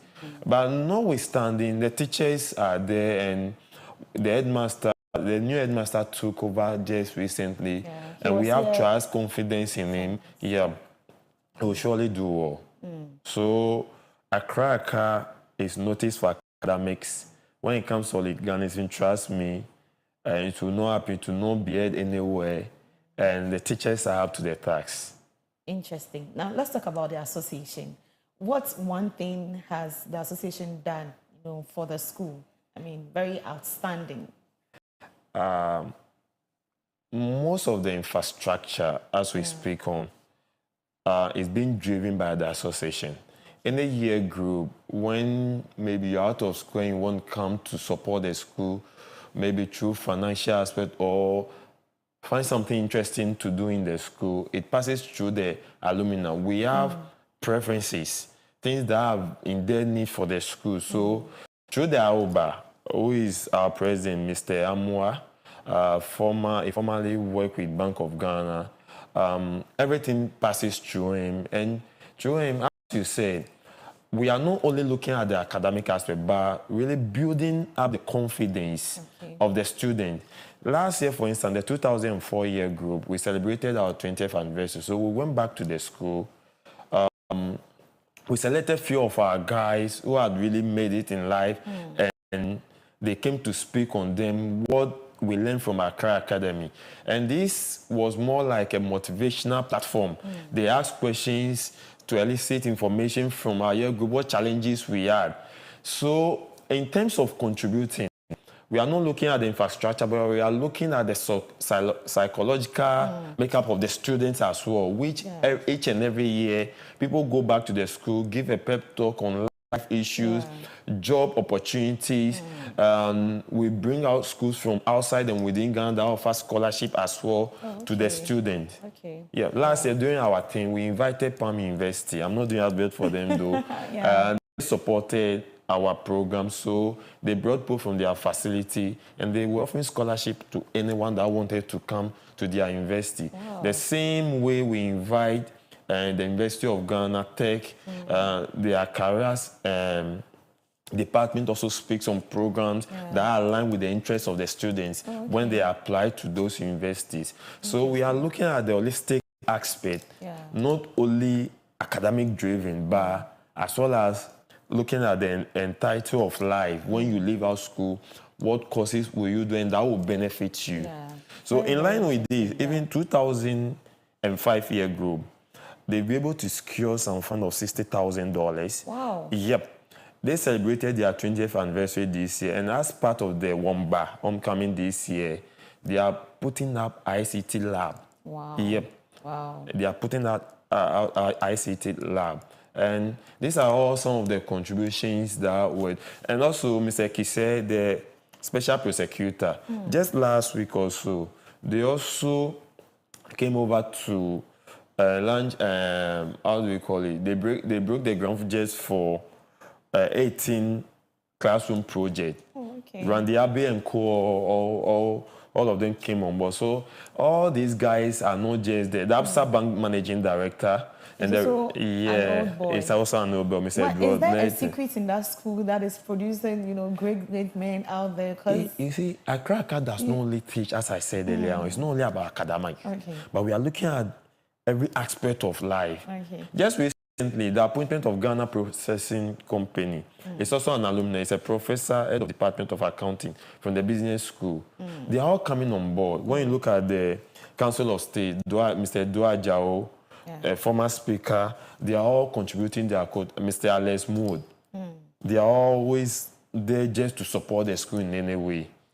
So this is a school of people, this is a school of academic driven, and this is a school that looks at beyond academics and look at life. That's what Accra Academy. Okay, let's look at some challenges. I mean, as an association, you might have faced one or two challenges. Let's highlight them, or future challenges you're anticipating. The challenges, in fact, are numerous. One issue we are having has to do with payment of dues. We have a levy that each and every year we are supposed to pay just to support the school. But it's not forthcoming. And it's not something that is you, it's something that is mega. But you find it difficult buy into the minds of old boys to contribute. And that's our major challenge. And also, we'll have a program of activities drawn up. We are looking forward to receiving most old boys. They all promise of coming. The time comes, then you just have a handful of people around. And it has been our major challenge. But notwithstanding, we are trying every possible means to bring on them. And this year is going to be outstanding. Because a lot of them had promised to be on board. And I believe with the challenges formation, they all buy into it and contribute their quota in no small ways.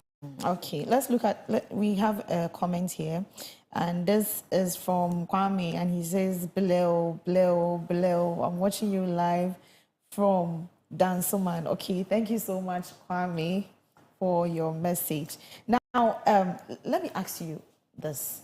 I mean, are you guys not scared that moving forward, the association is going to drop in terms of, you know, the new generation that is coming, you know, getting people to form an association is sometimes, you know, very hard, something like that? It wouldn't. Okay. That's why we've been able to have the homecoming every year, Wamba. So what it happened, as we are speaking, they are currently writing their WASI. So we going back there is a form of motivation, giving back to them. So it's a form of platform. Okay, we have old boys, all of them, most of them are well-to-do. We also have to do what excel in our academics in society and also come back. So what the AOBA start doing is start with trying to mobilize. Immediately you finish your sworn in, and we have their data. And on this data, we try to engage them. So these alumni start from the universities. We start from the university. Every university do have what we call Accra Odeba. We have with our sister school. Let me not take them out. There's St. Mary, so it's ACASMA. Yes, so every year, these ACASMA year groups always come to the school to also motivate the students. They come to Accra and later move on to St. Mary's. So this has been our formative stages. You leave the school, we have your data, and when you enter into the tertiary schools, we have the association there. So when you also move into the job market, we have I work with NHI, and perhaps we have a lot of alumni there, so we always propagate the gospel. So let's go back and give back to the school. This is the school that has made us who we are. So not necessarily, it will never, with our cracker, it will never, Okay, so we have an interesting question here, and this is from Mr. Eric Asari from Hachu, and he's saying, what really do you think makes Accra Academy stand out among other schools? Because I want to enroll my small boy over there. Okay, great. As I said earlier on, Accra does not only train your faculty, it trains you to be an understanding in society. I quite remember when I entered the year 2001, whenever it's assumed you are all academically good. So when the teachers come, they put something on the board and say, you guys, you all did well, your BC results were that very good. So they don't teach us, so we interact with the teachers. So you are challenged to do more, you are challenged. The students are outstanding.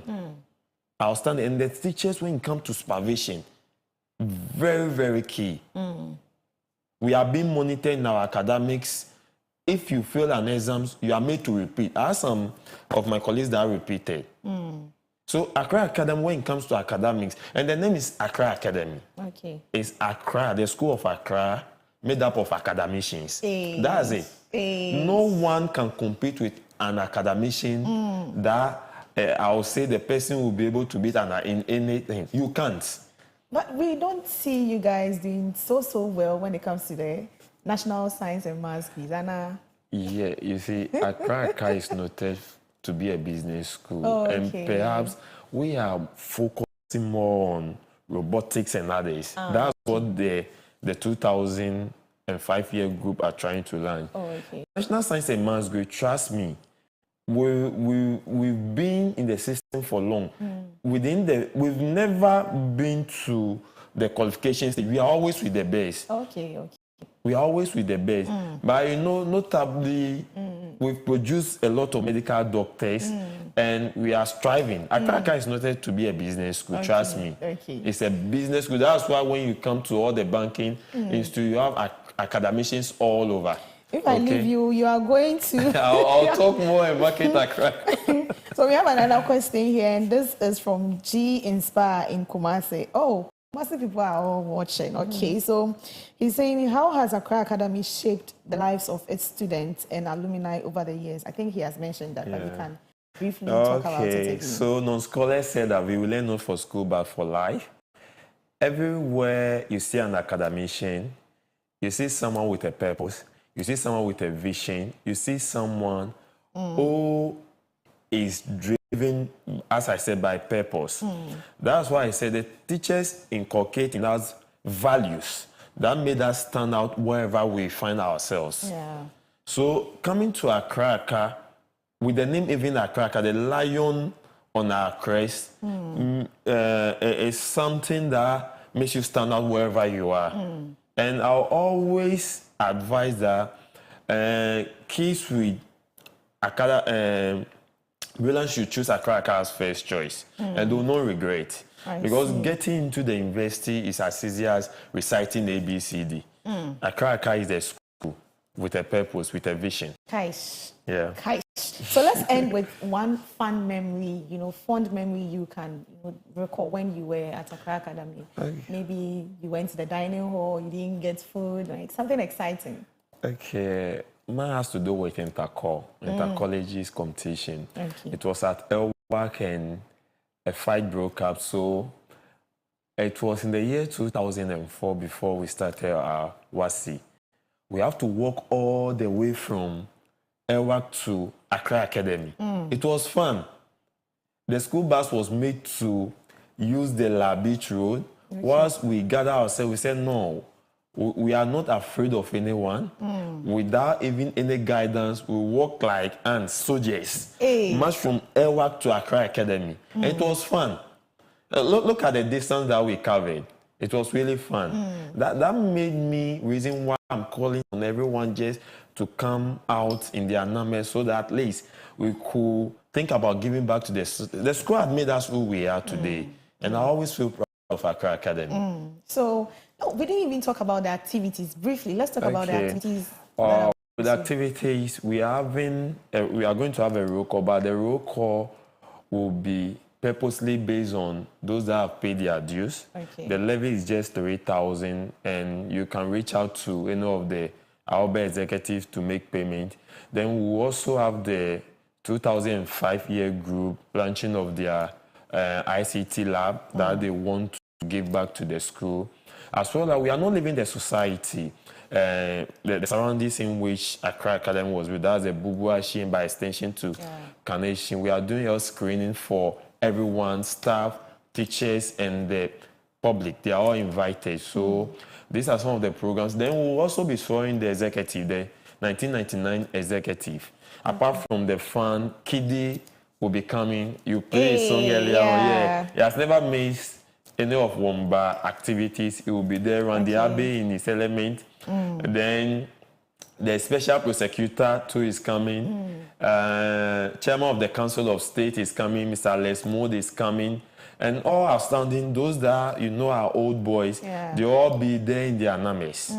Just to give back to the school with their presence. All right. So it has been, a conversation surrounding the Accra Academy Homecoming 2025, and Mr. Maxwell Akita Mate is a member of the 2004 year group and the organizer member of the media team for this year's homecoming. He was my guest, and you could tell that if you leave this man, he's really going to, talk about all of us, even girls, to come to Accra Academy. So that has been the conversation. Thank you so much, Mr. Maxwell, for that insightful conversation. We have, a birthday celebration. Let's take that and then we'll be out. Thank you very much. I heard today was your birthday.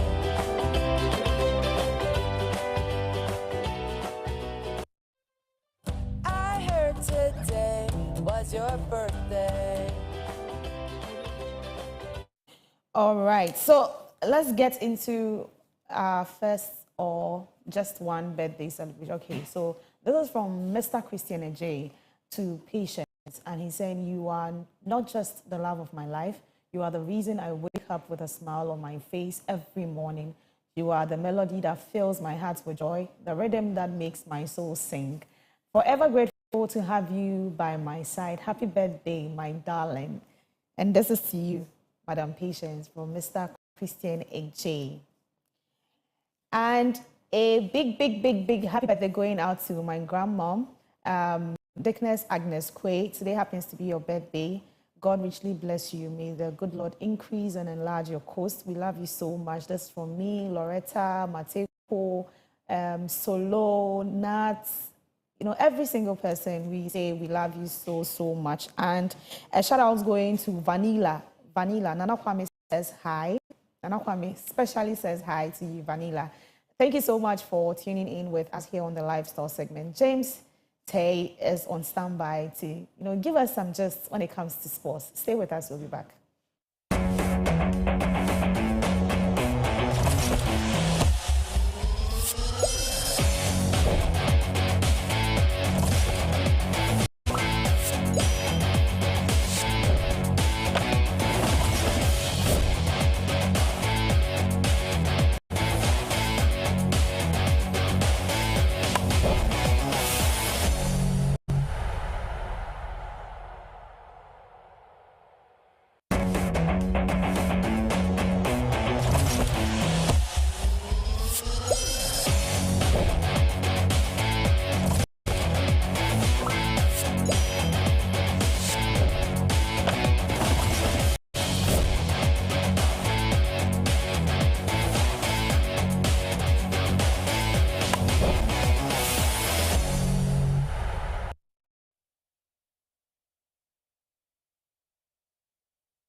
And welcome back to the Kokodigest morning show. Just as I said earlier, James Tay is, here with us to take us into the world of sports. James is, the CEO of Jedad Fitness, right? Yeah, Jedad Get Fit. Jedad Get Fit. Yeah. We've been hearing of Jedad. James, what is it about?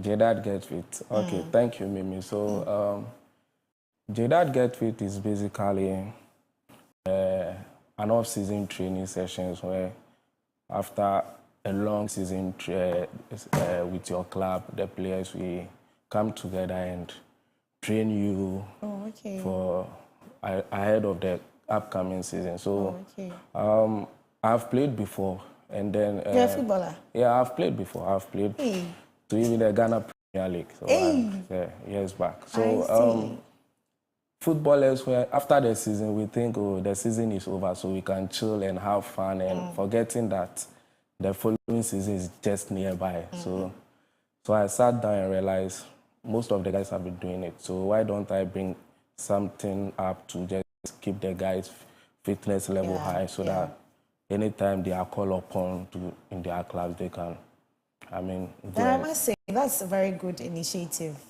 to think of something like this for your own people. It's very good, I mean. And shout outs to Benedict and Kitia Kwarteng. You aren't too well, and so we are stepping in for you today. Now, James, what is happening in the world of sports? Oh, okay. So, Gaka Top 4 just started yesterday. So, Gaka Top 4 is basically to help the clubs who are going to Africa to prepare very well before they start the competition, and also to help the clubs prepare ahead of the coming season. So yesterday started at the University of Ghana Sports Stadium, and Kumasi Asante Kotoko lost to the champions of the Ghana Premier League, BBN Gold Stars, and Accra Suffolk won against Heart of Lions. So let's go for the highlights. Okay. So we are underway here. It is Heart of Lions who already are on the but they will lose out. Chose the midfield, look for options. He has to go back. He does, but a poor pass from him though. And the chase is on. Ball won by Mawuli Wayo, who has been brought down. And referee has blown for an infringement for Hearts of Oak. Magic. Jamina leaves it for Mensah. Comes in a good one.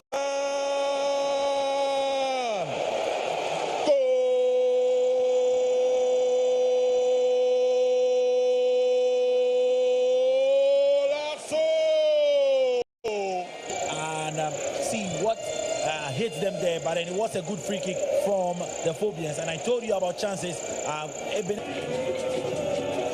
Ball comes in, but straight to Lawrence Osei, who saves coolly for Lions.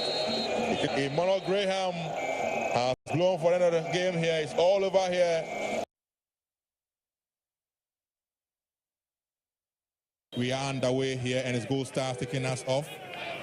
Long ball already into the area of Kodokoba, headed out strongly. They are a bit apart, but we'll see who is a bit stronger here and a chance for Albert Tama with a round, a chance for Kodoko now. Can he get it to shoot? And it's a goal! Albert Amoa! Back to Ajete. He's so strong. He goes in for a good ball. Goal starts on a chance now. Goes in the box. That should be what? Penalty, says the referee. He points to the spot. Anaba V. Kamara. Who will do it? He goes in and kicks one. It's a goal.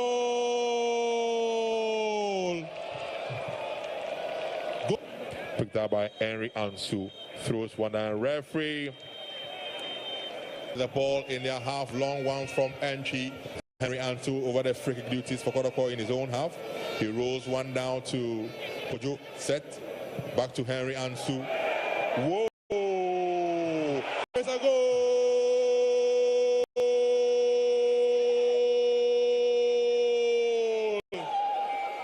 What a howler! Referee, look at his watch, and referee Gideon Intikofi class. One referee has blown.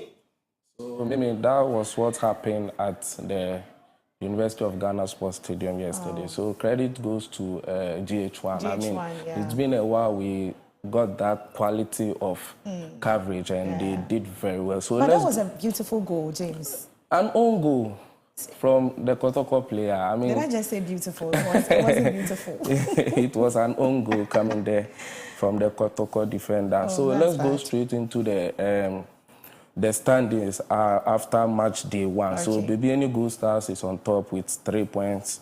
Accra Suffolk, and then Heart of Lions, Kotoko is at the last position. So the next games, which will come on tomorrow, Friday, are still the Legon University of Ghana Sports Stadium. I think Gold Stars will be playing against Accra Suffolk 3 p.m. and at 6 p.m. it is Heart of Lions against Kumasi Asante Kotoko. And the fixtures, that's the fixtures for tomorrow's game. So let's go straight into Europe.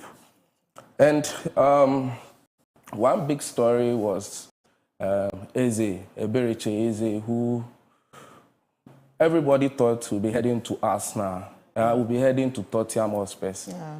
And within just yesterday, Arsenal, one of Arsenal's players got injured an hamstring injury that would take him away from the game for a month or two. So they needed to hijack the deal of the player. So just yesterday, later in the evening, Arsenal paid £60 million for just for the player. Just for the player. Wow. So the small thing is that 13 years ago, Eze went to Arsenal. He was 14 years by then. Went to Arsenal, wanted to play in the academy, but he was rejected. Why? I don't know. Maybe he was too small at that time. He was rejected. So about 13 years down the line, they're paying him 60 million pounds. And wow. I mean, Tottenham supporters are feeling very bad. Why? I mean, they throughout this session for the past 3 weeks, it was Tottenham Hotspurs who were in the lead to sign Barry's the But then things didn't go well. Arsenal hijacked the deal. So these are the few stories I have for you this morning. Interesting. But I just want to find out, you know, you mentioned that one of Arsenal's player got injured. That was how come Easy. Yeah. I mean, what happens to the other players who are always on the bench? Is that they can't really match up with... So, you see, in the game of football, we have special players, okay? And then you need to always go for the best. Okay.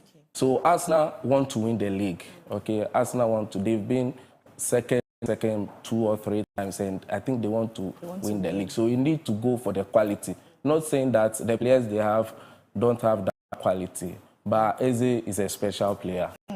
Eze, wherever you are, please come and do donations to me. I beg you. Thank you so much, James, for bringing us sports today. And do you have any shout-outs? Or you don't have shout-outs goes to Benedict, and then I wish him a speedy recovery. And to my father, the prophet Akwesi Boateng, as usual, and to my mom, Queen Elizabeth.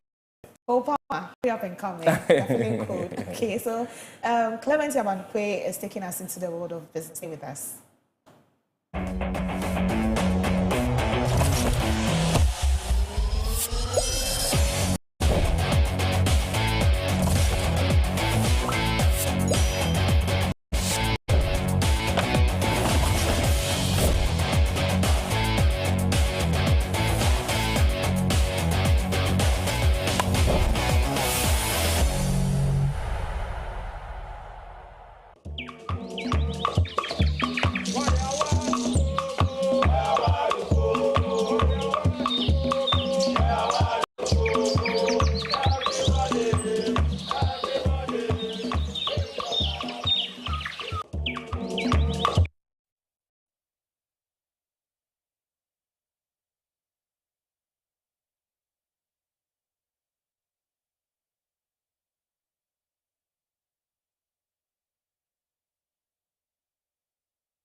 You,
0.4 billion Ghana cedis. Statement issued by the ministry, they noted that the payment demonstrates government commitment to fulfilling the terms agreed with investors under the program, a move expected to boost investor confidence and strengthen Ghana's fiscal credibility.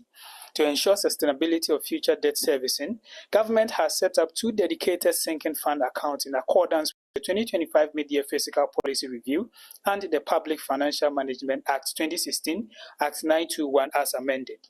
These include both a cedi sinking fund and a US dollar sinking fund, designed to provide liquidity buffers for the redemption of bonds maturing between 2026 and 2028. The ministry also reiterated that all upcoming debt obligations, including those under the DDEP, will be settled fully and on schedule. On our next story, the Ghana Revenue Authority, GRA, is preparing to roll out a nationwide tax education campaign for the informal sector by the end of 2025. The initiative is designed to make complex tax concepts more practical and easier to understand, with the goal of improving compliance and expanding the country's tax base. The campaign will focus on breaking down information into simple, relatable language that resonates with traders and other workers in the informal economy. A key emphasis will be on helping people see the direct link between tax contributions and improvement in public services such as schools, roads, and healthcare facilities.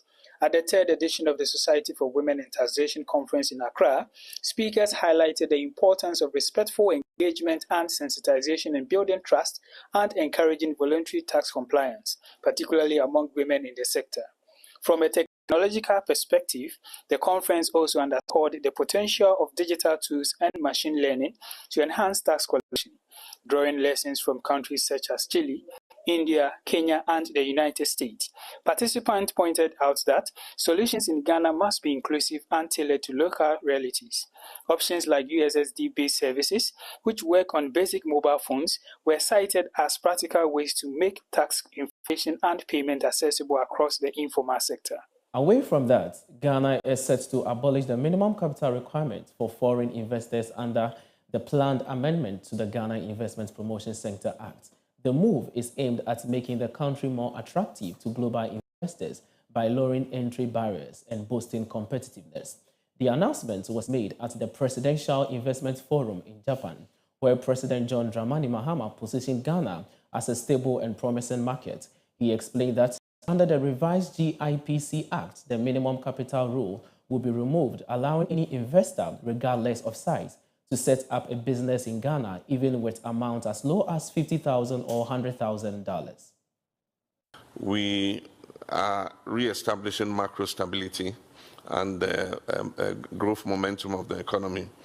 Inflation rose to a high of almost 23% in 2024 and is currently down to 13.7%. And we expect that by the end of the year to hit single digit.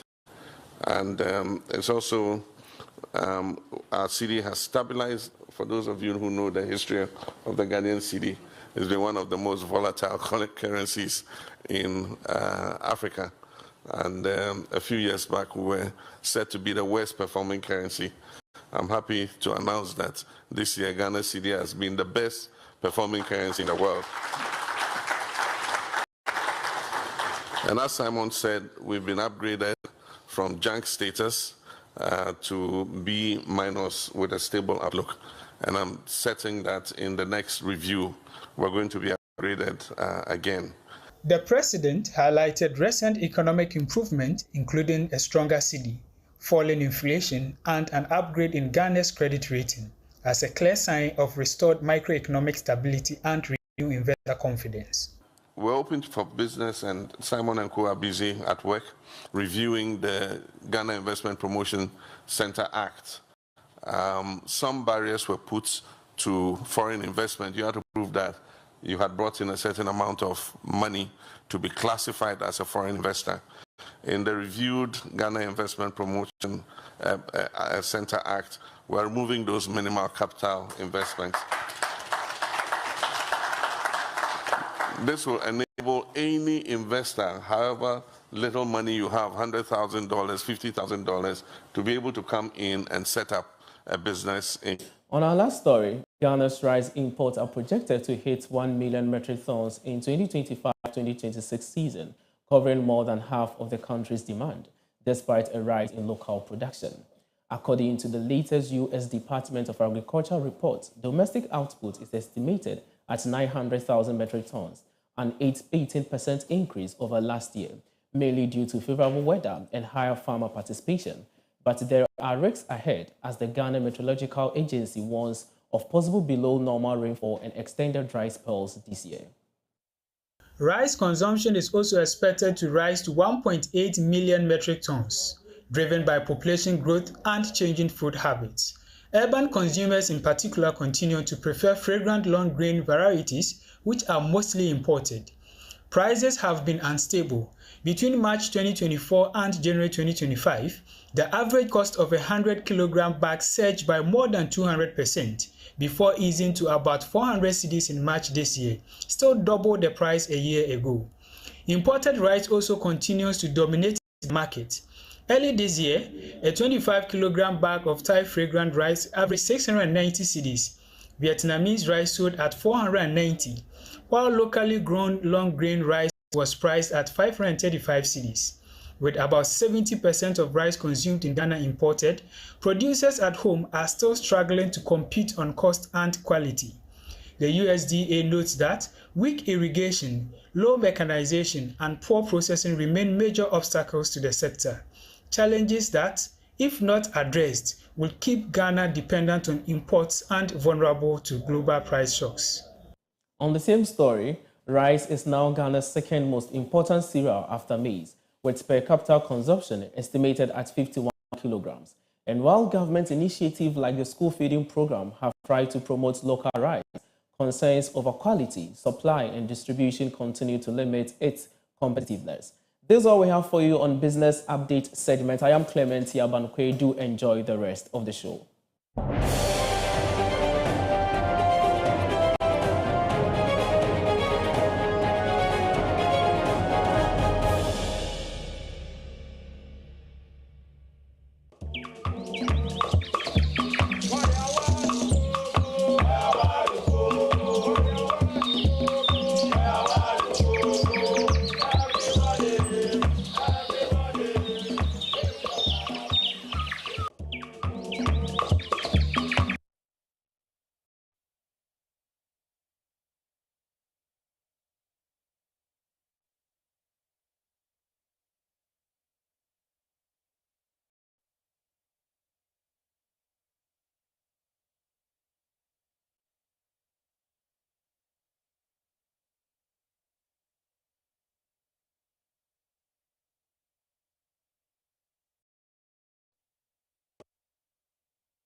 Now, this surge in traffic not only leads to congestion, but also creates a higher likelihood of collisions, especially in busy urban areas during peak hours.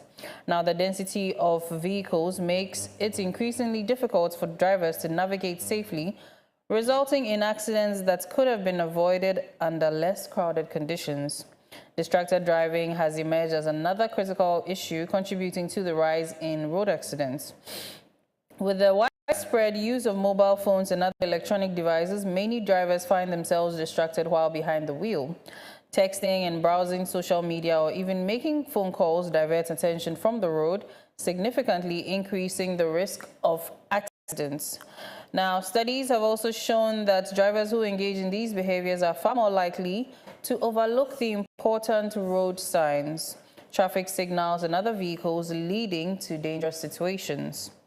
Now, speeding remains a persistent problem that exacerbates the risk of accidents. Moreover, significant investments in infrastructure improvements are necessary for safer roadways, and this may involve repairing existing roads, installing clearer signage, and redesigning intersections to enhance safety. The implementation of technologies such as traffic cameras and smart traffic signals could also play a role in monitoring and managing traffic more efficiently. And in conclusion, the recent surge in road accidents underscores the urgent need for collective action to address the multifaceted causes of this crisis. By prioritizing road safety through education, enforcement, and infrastructure improvements, communities can work towards reducing the frequency of accidents and ensuring safer travel for all road users. So this is what we're going to be talking about today, and we're going to be hearing from the perspectives of the stakeholders, emergency response, and of course the Road Safety Authority as well. Now, once again, good morning, and thank you for joining us here. So now it's like the road accidents have increased so far, like in recent times, and we hear that there are a lot of contributing factors, but what are the main factors that make up the rise in these road accidents? All right, so good morning to you, Yaira, the production team, of course, then my colleague here, my co-guest, AEMT Fatih Alali, if I'm right. Yes, and all our cherished viewers out there. As you even read in your per the introduction that you read to us, I think you've summarized everything we are going to talk about here today in the documents you read. And now, when we are looking at the causes of crashes, we at the National Road Safety Authority, again, we do not say accident, but crashes. The causes of the crashes, as you read out in the documents, mainly there are three main causes of road traffic crashes, and one of them is the human errors. The second one has to do with the mechanical failures, and then the last one is the road condition or weather condition. Road and weather conditions. So these are the three main things that contribute to the crashes on our roads. But the majority of the crashes we see on our roads are as a result of the very first factor, which is the human error factor. Okay. Now, when we talk about human errors, it's not just about the road users who are on the road. Okay. There's more to it than just the road users. Even though yes, the road users also play a major role in the crashes, but the institutions. So as you read again from the passage, you'd realize we're talking about infrastructure, other coming up with some technologies and using smart systems in order to improve safety on our roads. So these things they are not done by the individual road users, but these are the stakeholders who play major roles in the road safety space. Yeah. So you have the National Road Safety Authority being the lead agency when it comes to road safety management in the country. You also have other stakeholders like the DVLA. We have the police, MTCD, we have the road agencies, highways, urban roads, Department of Feeder Roads.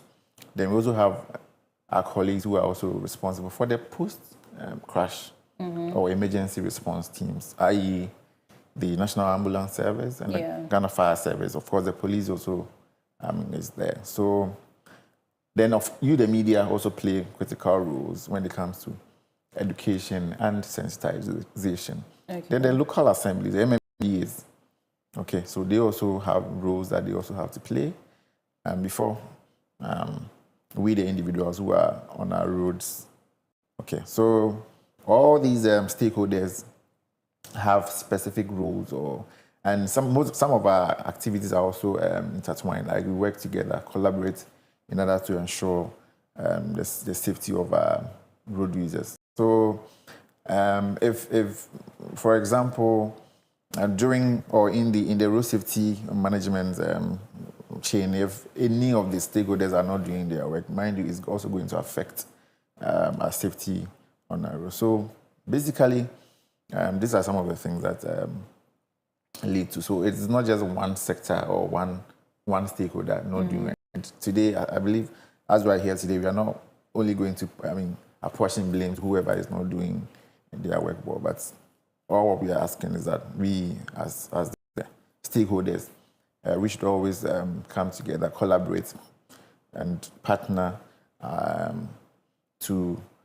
I don't forget, I left out the civil society organizations, NGOs, even faith-based organizations. We also have advocates and road safety advocates and ambassadors who also, even on their own, go out to educate the general public on some road safety tidbits that will also help improve safety on our roads. Yeah. Okay, so from the emergency response perspective, are you able to also find out what causes the crash when you also arrive at the incident?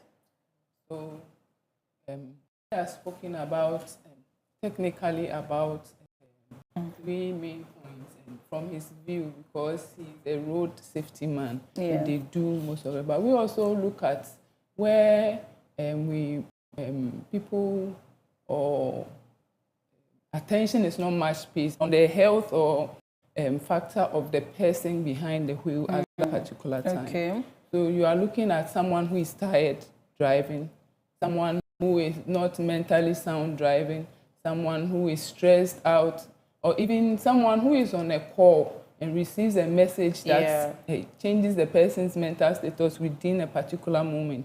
So these things can happen within a speck of minutes. Someone might be driving and then the person will just goes off and suddenly happens. So I also look at it, mostly some of these accidents happen at dawn or late in the evening. Someone wants to rush home, quickly drives without looking at what is happening around. So I would like to add this as a factor to what he has said, maybe to be the fourth part that he has mentioned the human factor, he has mentioned factors like the roads and others. So I'm adding that one to it because the person behind the wheel, the two people.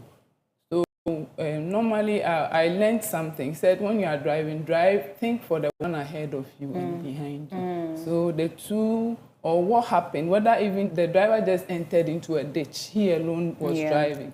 So these are factors. I think it should come under the human factor. Yeah, so I was going to add that. Yes. What she's saying, these are, so if we take, we are looking at in fact, I just gave the overall or the general, the causes. So when you talk about the human errors, so what you are saying comes under the human. I didn't break it because I was going to go there. And when you talk about human errors, what do you mean by human errors? So you can talk about the speeding, the distracted driving, fatigue, and all those, disregard for road code and ethics, indiscipline, and broken down and abandoned vehicles. So these are all forms of human errors that contribute to the crashes. Before we come to the mechanical side and the bad road, I didn't go into the details because I knew you were going to ask. Yes, that's why I left. So maybe you left that for me too. All right. Okay, so before we even go into the statistics, what about drivers' behaviors on the road? Because I hear there's defensive driving And sometimes, you know, you're in public transport and you can see that maybe the vehicle you're in could have just waited a minute for the other vehicle to pass, but they are using takashi and, you know, all those other terms, whatever it means, to just drive in a way that seemingly makes we, the passengers, feel like these people have no regard for our lives. Is that something that you think is also a contributing factor? Of course, but you see, definitely one other thing I want to add is because of the work I do and then engagement with most of the road users out there, what I've come to observe is that the reason why we see most of the crashes, of course, going up every now and then, even though we're also trying to do our best, is that most of these people who are on our roads, sorry to say, I mean, let's be frank, most of them ideally are not supposed to be on the road. Yes, basically because, in fact, they do not even have the knowledge that they require to be on the road. So, that being said, how come Road Safety Authority has not cleared the not yes, so that is when sometimes we also talk about we the institutions. And in my earlier submission, I mentioned that we the institutions, we are also part of that. When I talk about the human errors, the institutions are part. Now, so if per the law or per the regulations, if one is given a license, it is believed that the person has gone through training. The person has gone through training, has been assessed, and then if we are convinced that fine, this person is qualified, then the person is given a license to come on the road. So the idea is that when the person is on the road, such a person, I mean, some level of risks have been reduced. Okay, because this person knows, apart from knowing, having the skills, that is knowing how to drive, move the vehicle physically, the person should also have some level of knowledge about the use of the road, the rules on the road, regulations, okay? Because knowing how to move the car, that is not all. Driving is not just about knowing how to move the vehicle. But so most of the time when you engage drivers, some of them, you ask them, especially when it comes to the informal sector, you ask them, how did you learn how to drive? Most of them are likely to say, maybe their master, they learned the driving through their master, their relative, a friend, those kind of things. Now, so the follow-up question I ask them is, so when this person taught you how to drive, how to move the vehicle, did it also teach you the rules on the road? Because there are rules on the road. Okay, so, and these are the things they lack. Now, this person lacks the rules. He doesn't understand anything. The rules on the road signs, road line markings, they don't understand anything. Okay, so they come on the road, they see road signs, and they are not able to understand and interpret the road signs. Okay, and you mentioned defensive driving. Now, when you go through the proper way, driving school, an accredited driving school, they teach you all these things, how to drive defensively on our roads. They teach you the road line markings, what they mean when you see them on it. They are not just paint. They are not just paint. They mean something. And so when you get there, you are supposed to understand and drive according to what the road is telling you. And these road signs and markings are like the road language that communicates to us. So if you don't understand the road language, what's your business being on the road? So if for any reason someone who is not qualified, and with the greatest of respect, I know our colleagues in the DVLA, they are doing a great, but then of course there are also some people who are also there sometimes helping people to get licenses. So even DVLA themselves, occasionally they go around inspecting driver's license. Sometimes they are even able to tell that people are driving the fake license and they arrest them. So these things are there. So if such people are also on our roads, it means that they have not gone through the proper training. That's why I said there are a lot of them on our roads who are driving who are not even supposed to be there. And these people do not understand anything. When you talk about defensive driving, they do not even know what the defensive driving is. So when they come, like you mentioned, the Takashi, let me just drive anyhow, because again, they don't understand anything. Now, there are others who even also understand what they are supposed to do, but they don't do it. And do mainly also because maybe they think our enforcement regime here is weak. They know when I do this, that was where in the advanced countries, there are cameras watching you all over. And when you commit any offense, the next minute you are getting tickets for all those things will deter you from doing the wrong things. But in our part of the world, you know, the police is not watching me. There are no cameras. So let me just drive. Nobody. And even in cases where people have been arrested, you also have other people with positions calling. And this is my cousin, this is my brother, this is my, so release the, and so it makes the enforcement bit difficult for the police. Right. Okay. In the same way, the National Road Safety Authority, our mandate is very simple. We are there to make sure road traffic crashes, or what we call accidents, are reduced in the country. And the same way, those who are injured and those who die from these crashes are reduced. So that is basically our way. So we do this through a number of interventions. Now, one of them is through education. We also do engineering. One is engineering, the other one is enforcement, and then emergency response. But we also need some logistics to be able to do all these things. For educate, it is not, if you are talking about education, I have to move from my office to another place to do education. And you can't and just sometimes go. I cannot just go. You need logistics, you need vehicles, you need fuel. Even if you have vehicles, you need fuel And to material. go. But if you don't have all these things to help you, then, I mean, so the institutions too. Now, the police, like I mentioned, they also have their own, issues. The road agencies, they are also responsible for the designing of the road, construction and its maintenance. Okay, so most of the defects you see on our roads, whether it is the traffic light not working, the road line markings, the road signs, sometimes when you go into it, you realize that it's basically funding issue. It's not as if they don't know. Okay, so sometimes that is why most of these things, if you are not with them, you may not know the difficulties they are going through. You may think they are just sitting in their office not doing anything, but of course they are also doing very well. Okay, because of our working relationship with them, so we know what they are also going through. So sometimes let's also give them the credit and then recommend them when they need be.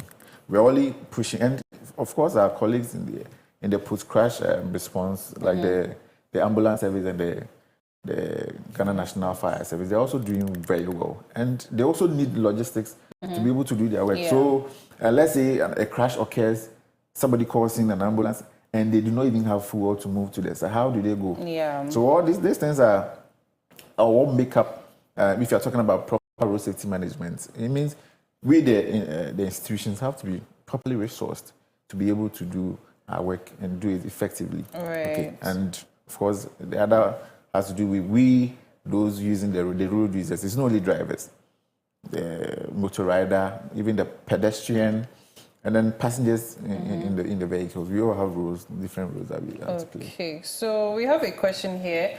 So now this brings me to reminding you to send in your questions and comments to the WhatsApp number displayed onto your screen or to our YouTube or Facebook live stream. So I think this question is for the ambulance service. So it says, good morning, Kokodigest. I heard that the ambulance service warns that untrained help in accidents like pulling trapped victims or removing objects can worsen injuries. So if I see an accident and I want to help, what should a bystander like me do or not do? This is Philip Korte in Osu. All right, so it's a very good question. In fact, if everybody will listen to what I'm about to say concerning this, it's going to go a long way to help us. There are times when accident happens and bystanders are in a rush to help. People quickly just pull them and hold them and then try to either send them to the hospital or bring them out. But in bringing them out, when there's a crash or when anybody who falls from a height 3 times his or her height, or it gets in contact with a very high collation, that it means that the person's spine might be compromised at a particular time. That is the C-spine, this side of the spine.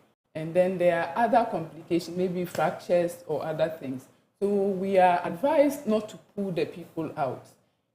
Where you can pull the person out is when there is imminent danger. Let's say there's going to be an explosion or the spill of fuel that can cause any further, let's say, injury to the person. That one, it means that you have to help the person out, but in a way that will not compromise the spine of the person.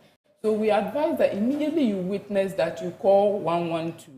When you call us and give us the information concerning what you are seeing there, then further questions will let us know whether we should guide you to bring the person out. And then, yes, sometimes the person might be bleeding. The person just needs the bleeding to be controlled at that particular time. So mostly it's bleeding and then airway compromise. If the person is not getting enough oxygen in, or the person is bleeding, the person can lose his or her life at that particular time. So bleeding, then the airway compromise, then the C-spine, this part. So normally we advise, we teach how to hold the head if you are bringing even the person out of the vehicle to safety. But first call 112. Then if you don't know anything, there are some people, we are still training people. I'm sure some people have seen it, that they've gone through, you know how to hold and bring the person out and other things. As and when we guide you, then we'll be able to help the person. Otherwise, you quickly pulling the person out and rushing the person. By the time you realize, you will not even get to the hospital, the person would have died. Or maybe the person went into cardiac arrest at that moment. We don't have 10, 15 minutes to send the person to the hospital.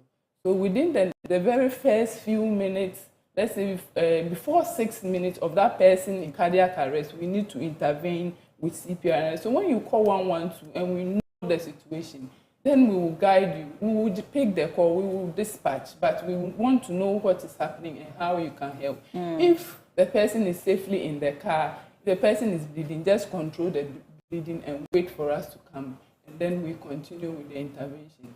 So mostly, there's something called the golden hour.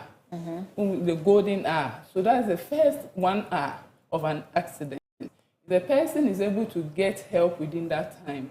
The tendency of the person being able to make it out alive is very high. So that is what the ambulance service, we mostly want to work towards, to reduce mortality rates in accidents. But when you are a bystander, call 112 immediately. When I'm about to leave, I can give you the Greater Accra landline for our dispatch center, because I'm in Greater Accra. That one too you can call. But the 112 also works very well. When you call, you get the guidance as to what to do. All right. Thank you so much. So I think I would also ask on behalf of our viewers, you see sometimes most of these road accidents involve public transport vehicles, so trotro. And maybe the trotro has somersaulted and we are parked inside. How do bystanders help us then? So, all right, so like you said, we work with stakeholders. So when it happens, the stakeholders we work with mostly is the MTTD and the Ghana National Fire Service. The fire service do education. They make sure they bring the people out. So immediately you see, some people might see the scene and want to go there before they call. You are wasting time. Call. It has happened. Don't go and start pulling them.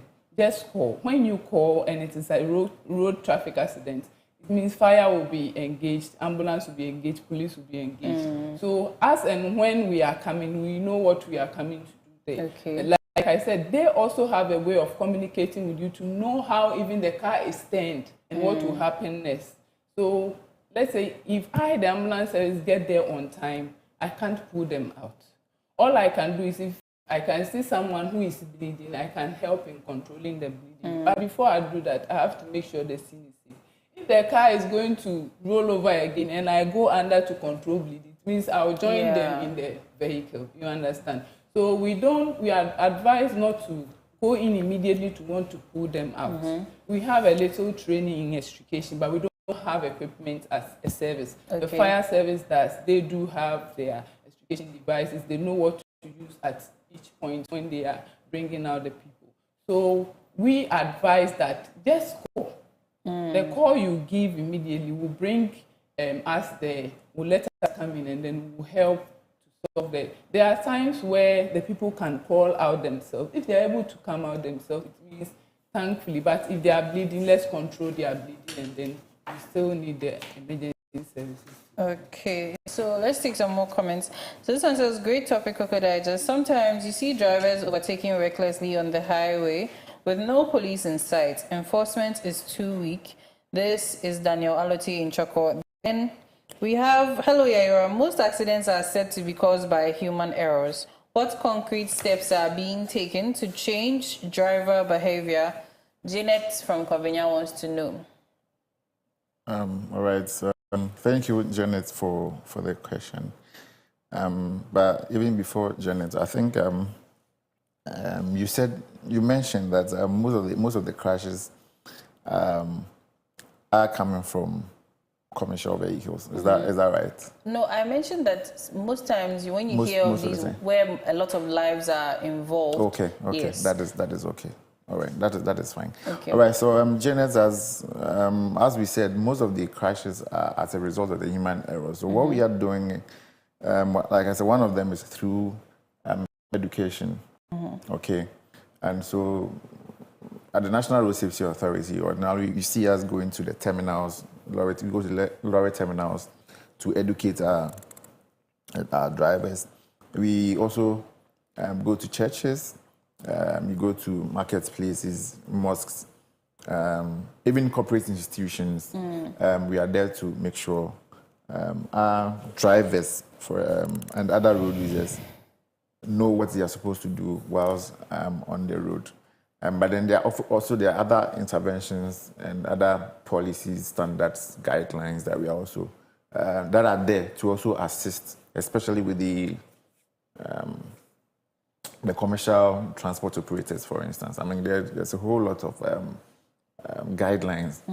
Okay, so the National Road Safety Authority has started about 2 years ago. We started this registration exercise. Now, hitherto, the road transport sector wasn't regulated. It wasn't regulated. So, I mean, anybody who buys, if you have your money, you buy a number of vehicles, just register at the Registrar General, okay. And then also go to the assembly for your route permit and other pay BOP. Then that is all. Nobody regulates you. But per the National Road Safety Regulations 2468 now gives us the mandate to regulate the road transport sector. And so for a start, they are all supposed to register with the National Road Safety Authority. So now if you are operating without being recognized and registered by the National Road, it's an offense. That is one. And you haven't been registered because we want to know who is operating in the industry, who is managing or who is managing the transport sector, a particular. So if it's GPR to you, who is there to make sure all these safety protocols, the standards are adhered to at their level. Okay, so and there are other things. So occasionally or yearly, we also do what we call safety ratings, okay, or safety audits. Okay. Now, based on the audits, just like, so we can link it to the financial sector where you have auditors coming to audit your book. So the same with the National Road Safety Authority also now goes to these road transport sectors, operators, to operate or to audit their operations, their transport operations.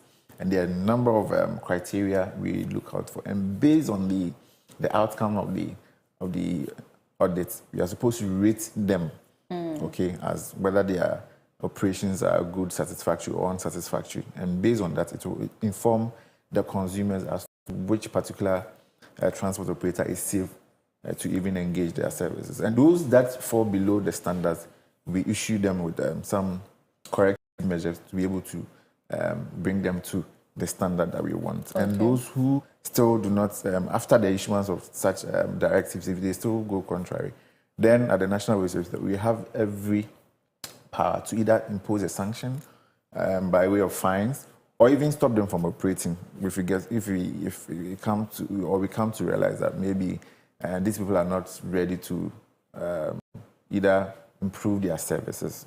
We are at liberty to even shut their operations. So, I mean, there's a lot that we are doing. And of course, we are also doing it in consultation with other stakeholders, where the police is also introducing this Traffic Tech GH project. And we are saying that because most of the people who come on our roads, because they think the enforcement is a bit weak, and now police wants to introduce cameras using technology by introducing cameras at the vantage points, and these cameras will be monitoring our behavior on the road. So if it's about speeding or it's monitoring traffic offenders, those who jump red lights and all that, or other infractions, these cameras will be introduced to check all those things. And as we all know, now the government, through their policy, now wants to regulate these motor riders to be able to now legalize the operation. So, of course, the Ministry of Transport put up a whole committee to come up with some policy guidelines to be included in the LI, or to amend the existing LI. And so these are some of the things. And we believe that when these things are finalized and now they are legalized, now they'll be made to go through some mandatory training, which would we believe would help reduce the numerous crashes we have as related to motorcycles. So there are a number of things that we are doing. In the same way, in the road sector, we are also advocating for now using engineering means to design the roads in such a way that, and this, in fact, this is what I said the last time. You see, we can use engineering means to design the road to reduce or to discourage us from speeding, because in our part of the world, if you construct the road and it's very flat, you don't put in any measures, it will encourage people to speed.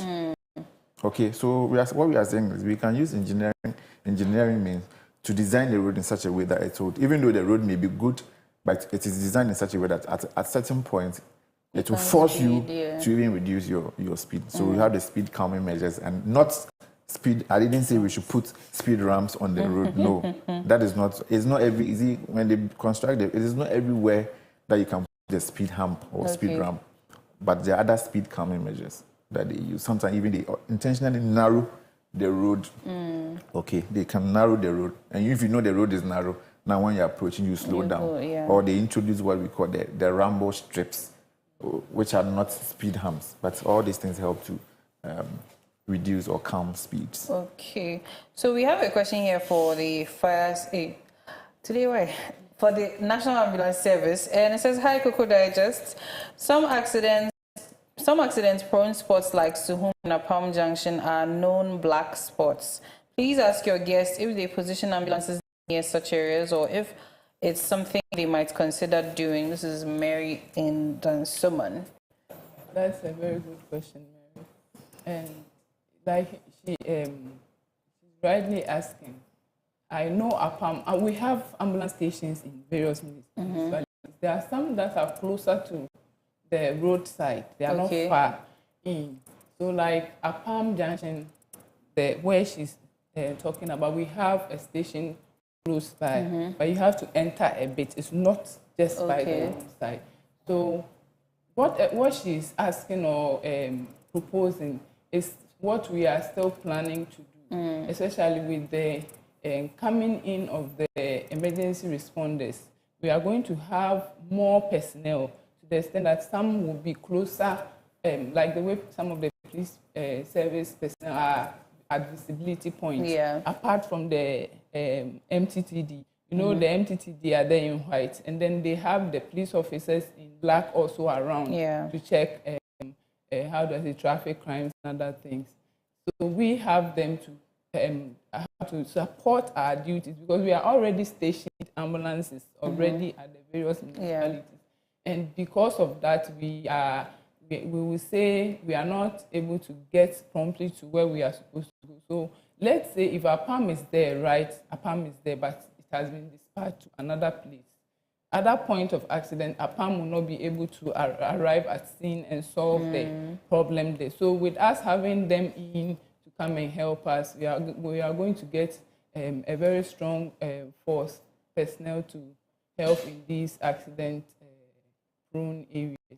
So, and that notwithstanding, since they are not yet in, but still we are always on time whenever there is an accident in those areas, because we have identified them. When they give us the statistics, our operations also work towards it to make sure we are not far from them. So let's say a place like Anya, if let's say the stretch Ablekuma to by that stretch. Whenever there's an accident there, because there's an ambulance at Anya Market, it's just by the roadside. So immediately they call. Mostly it happens at, they call a place School Junction. It is an accident-prone area. Though it is not major, people don't, normally it doesn't come even to media for you to know. But most of the time, these are areas, and the Bayard Junction. So we have 1, 2, that one, they are close by the roadside. They can even see the scene. So these are how some of our ambulances are strategically positioned. But with the coming in of these personnel, emergency first responders, they come in because they will come in trained, not just raw like that. They will come in with some basic knowledge in EMS to come and start with intervention. So we are working on that, and then with our current enforcement, we are still going to be able to. We are still able to handle such situations. Okay, so with training personnel, do you think the National Ambulance Service has enough equipment and even trained personnel to handle the rising number of crashes? So I want to use statistics. Okay. Worldwide, like the world standard, we have one ambulance should be taking care of 50,000 people. Okay, but in Greater Accra, as we stand now, the ambulance one is taking care of about 135,000 people, not 35,000, 135 instead of 50,000 people. So when this comes in, you know, we still don't have enough ambulances. The same thing applies to the personnel, because when an ambulance is there to operate, the personnel should be able to also match up to the number of ambulances around. So every municipality has an ambulance. So we have 297 ambulances in the country. If we, even Greater Accra, we are supposed to take care of a lot of people within that, with our ambulances of 39, taking care of about 5 million people. That's a lot. See how it's going to be. So we are working hard.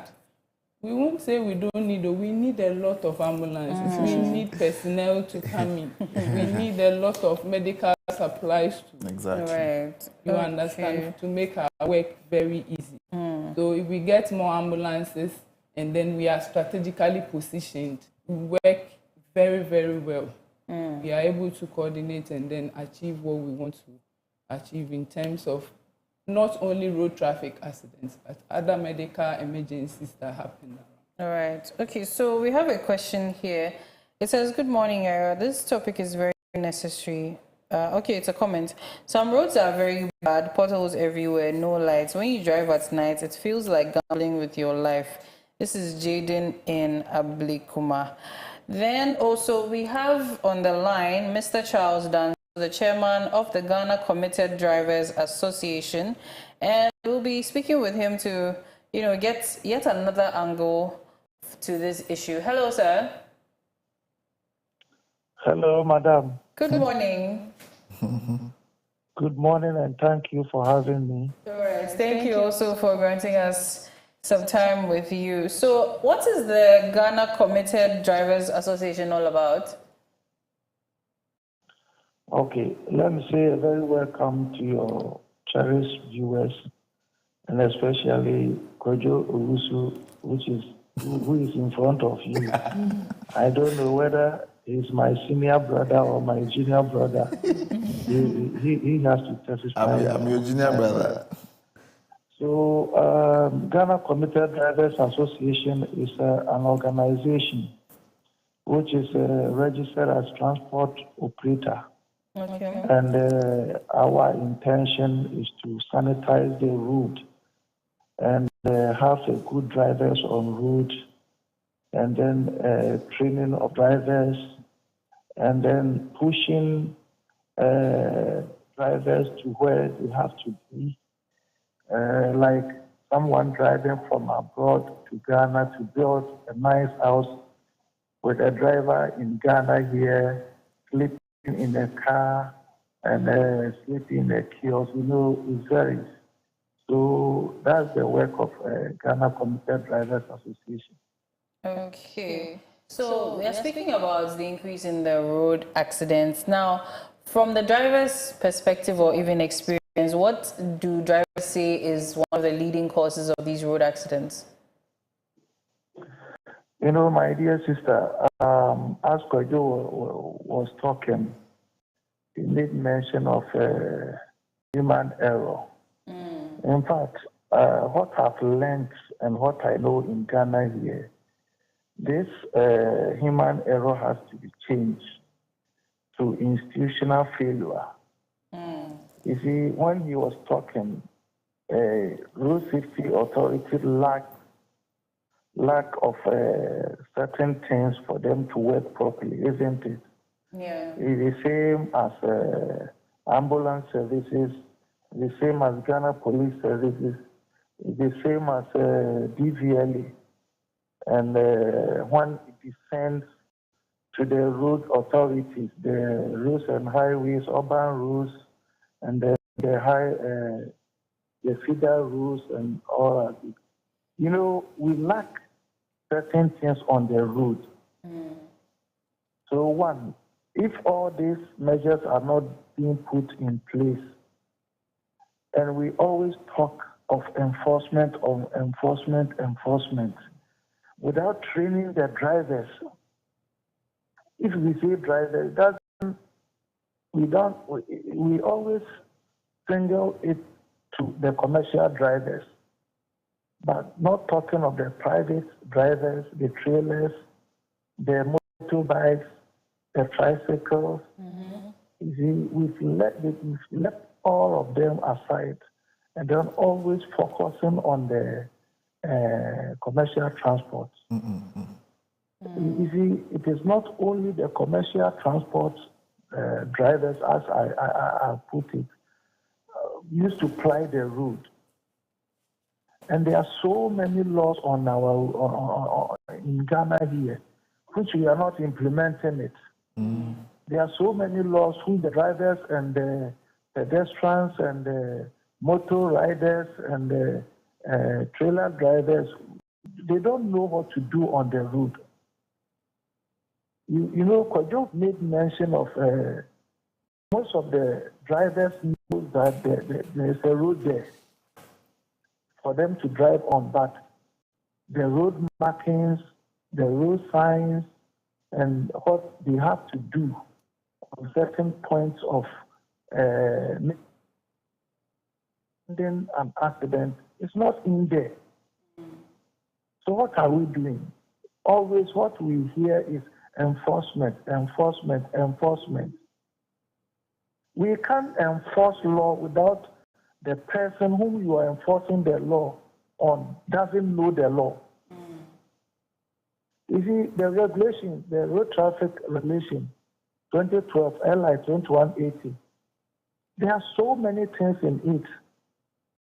In fact, Regulation 125, it says commercial transport operators have to train their drivers. You see, it's not happening. Who has to supervise for it to happen? Yes, I was also going to ask, who exactly is to train these drivers, especially the commercial ones? Because we hear, like I'm hearing of the Ghana Commuter Drivers Association, there's GPRTU, and there is. So which institution is supposed to be charged with this task of training drivers, especially for commercial use? You know, if you take driving schools, they have DVLA as their regulator. Yeah. So who is going to regulate the drivers for them to comply to that regulation? It's not there. So we don't do it. And even if the commercial drivers have 125, 193 cross 3 or 4, it says when someone drives careless, reckless, or certain things on the road, they should be sentenced to training. And it's not happening to. Okay. They always take these drivers to court for the court to find them without sentencing them to training.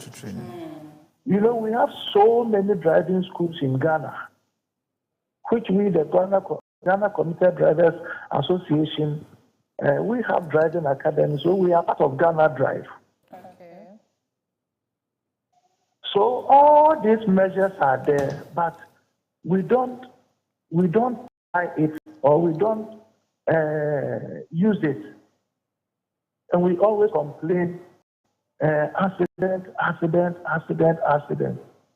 In fact, you know, Resolution 160, it says, when the minister sees that there are certain route which a certain category of cars don't have to ply that route, he has the authority to seize that car or that vehicle or trailer. Okay. You see, looking on this highway, you will see Pragia on 8, you will see Aboboya on 8, you see, it's all these things create accidents, or isn't it? You see, we have Regulation 154, that's jaywalking. You see this highway, let's say N1, there are certain places which the pedestrian don't have to cross, but everywhere they get access, they used to cross. In fact, there are some footbridges. You see by it under you see a pedestrian crossing under without taking the top the footbridge. The sound. So, yes. Okay, it seems we've lost Mr. Charles down, but I'm sure we'll be doing the best we can to get him back. Hello? Hello? Yes, okay. You said you were saying something before the sound was a little disrupted. Okay. Yes, you're talking about the footbridge. I was talking about pedestrians where they have not to cross. That is Regulation 154. Which is jaywalking. You know, you see a pedestrian walking under a footbridge, which there's no one even arresting that pedestrian. And they always say enforcement. All these people don't know where to pass.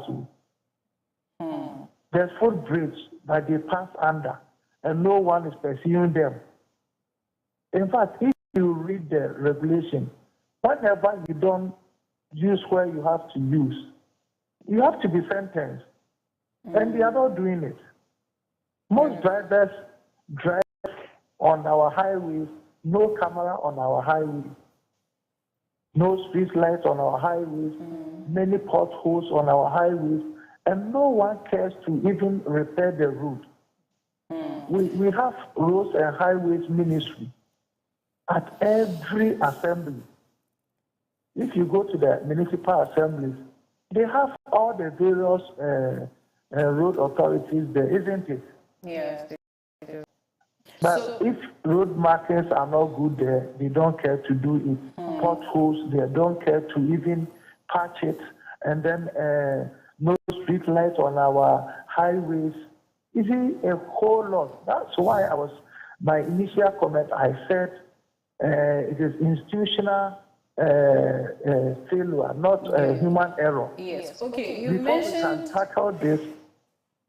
Yes, you're talking about the institutional error, but you know, as a chairman of this association where you have drivers, you know, coming together, I think we would like to find out your take on driver behavior, especially with the discipline.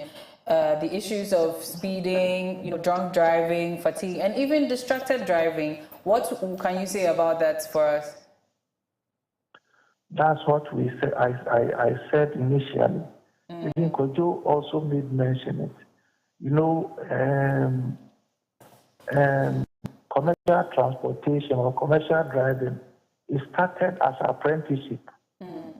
Before ensure that there was no driving school, or if there was driving school, it was very few. And now the driving schools are many. Okay. Please, So, let me clarify my question a bit more. So I want to know, how exactly do you check such issues, when it comes up that maybe a member of your association, engage in some form of indiscipline on the road? So maybe it could be over speeding, drunk driving, or even distracted driving. How do you handle such a person?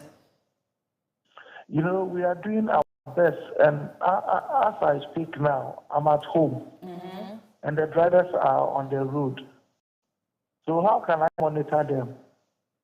We do our best to educate them. But as some musicians said, Obiamani Sanyobi, if you have trained your driver to go on the road and someone didn't train his driver, and the private drivers whom the 193 cross 3 or 4 says they should be sentenced to training, they are not trained on the road. How can we solve this problem? So it's a collective responsibility for the nation for us to come all together to maybe set aside or put about 2 years on the line to sanitize our laws and the system on the road.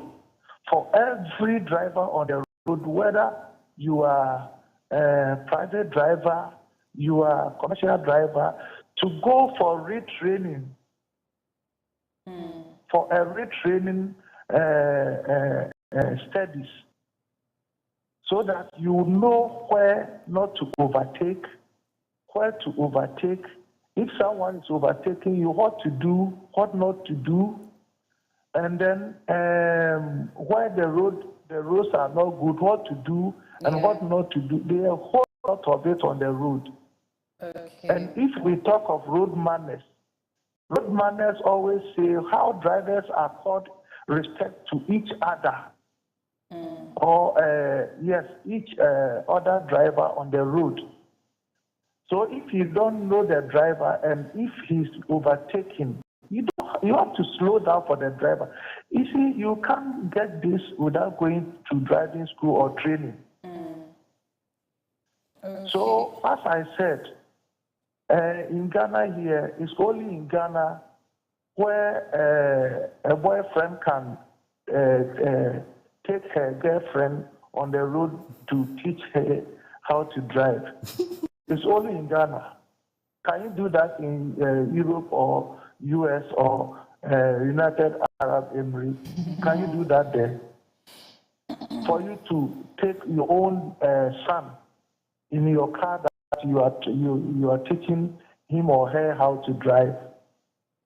Please, can you answer that for me? If only not in Ghana. You have to go to driving school. Yes. For instance, I use driving school car. I always be insulted. They insult me on the road that I should go to the park to learn. A driver professor. I can call myself a professor on driving.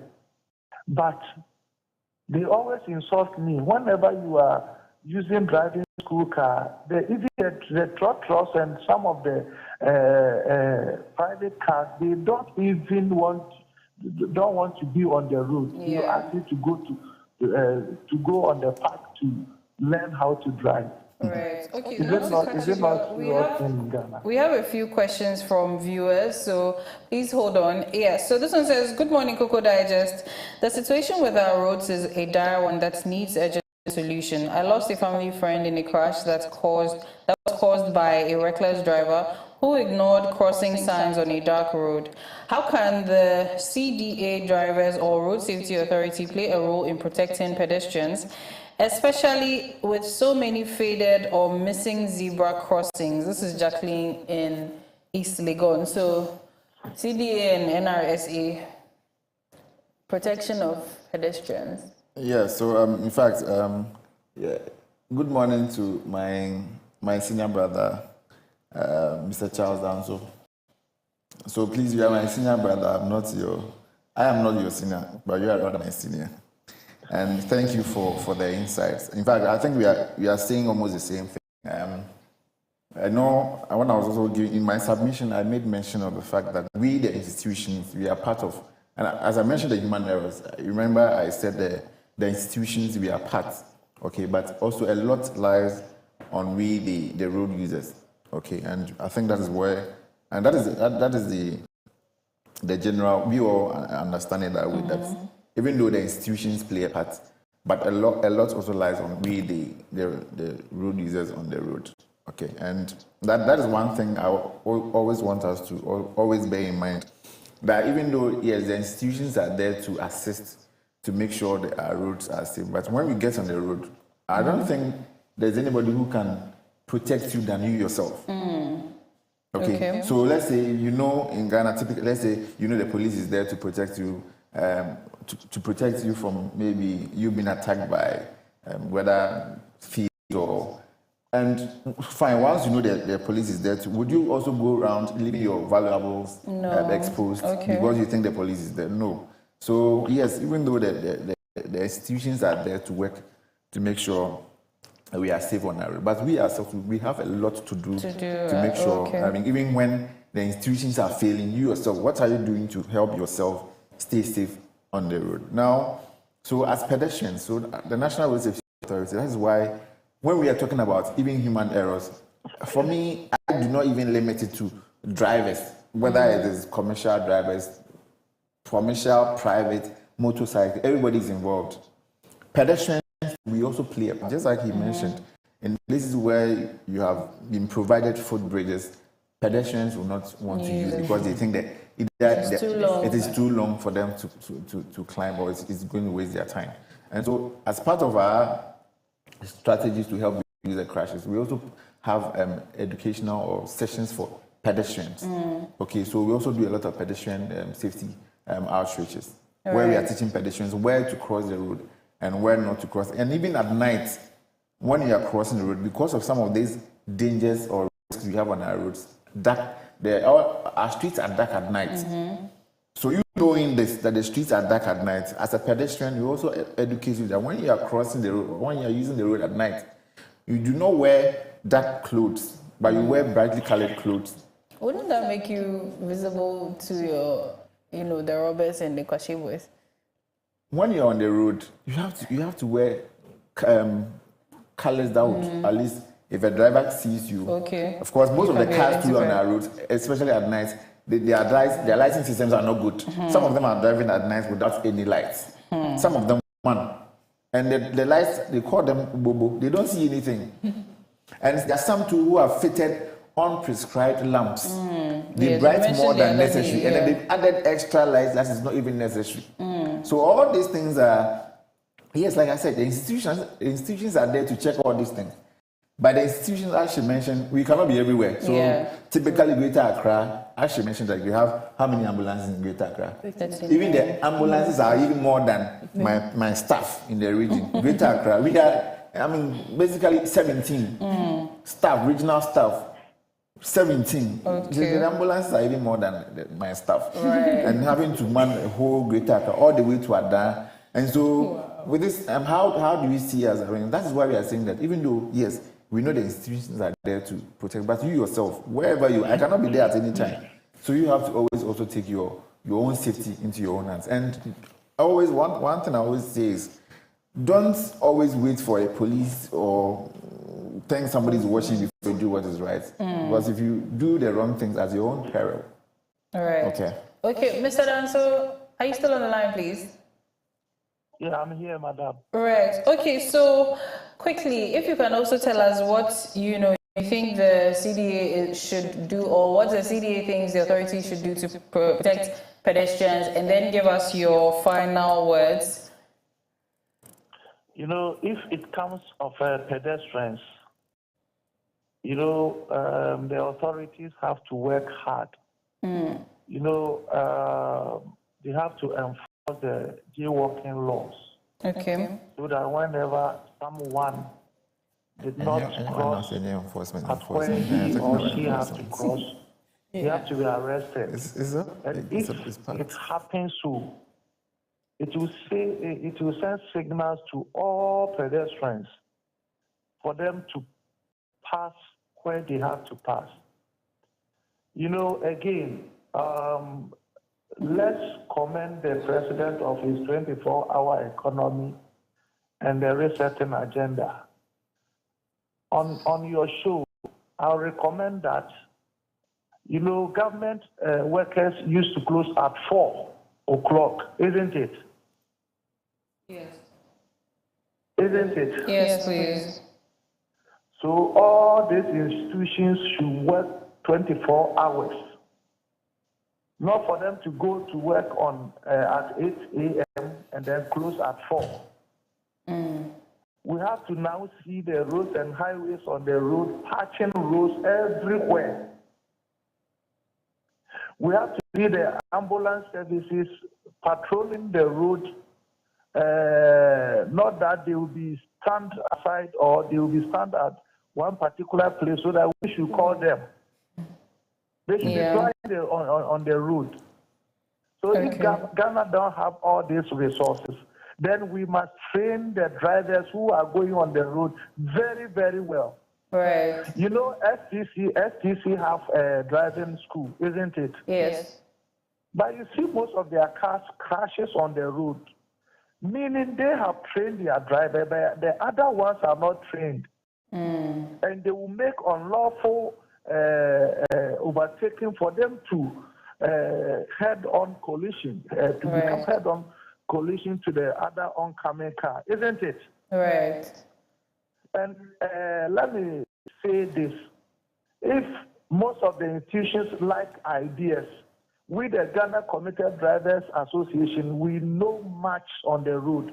So they should involve us so that we can also help for solving the problems on the road. Right. Thank you. Thank you so much. And AMT Fatih Lali, we would like to take, you know, your final words and your take on, you know, training and pedestrian protection, then we wrap up quickly. Okay, so I'll start with my take on the training. Okay.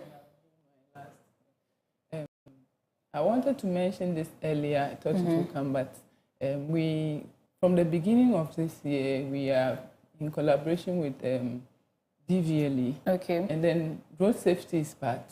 They are doing their community outreach program.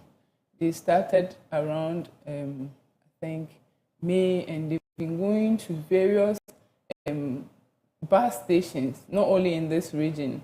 They've gone to the Volta, they are still on it, and we are with them, together with Road Safety.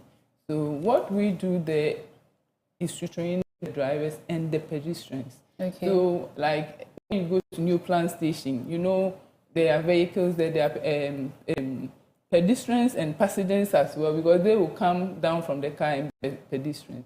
So when they are in queues and they are going to join the buses and the buses are not yet in, that is when we do training for them. We talk to them and then advise them on road safety, and then we train them as well in what they should do when there's an emergency of that sort, especially on the road whilst they are traveling, or in case they are not even part of the accident, and then they are bystanders and the witness, what they should do. So this has been one of the remarkable things that the ambulance service has done or is doing concerning road traffic accidents this year. And we would commend, because when they come in and then they open up and tell the drivers, this is what you are supposed to do, this is what you are not supposed to do. They sit down and listen. But there's one other thing too that I have learned from Ghanaians. The moment they hear the ambulance, they see bad news, or they think about like like bad luck, something like. So they, whenever we call them to come in to learn, some of them leave. At least those who want to learn come in to learn, and that is where it will help. Because for, let me see, we can have a crowd of 200 people here. If they all listen and then spread out into the country, wherever they are, they can access 112 call.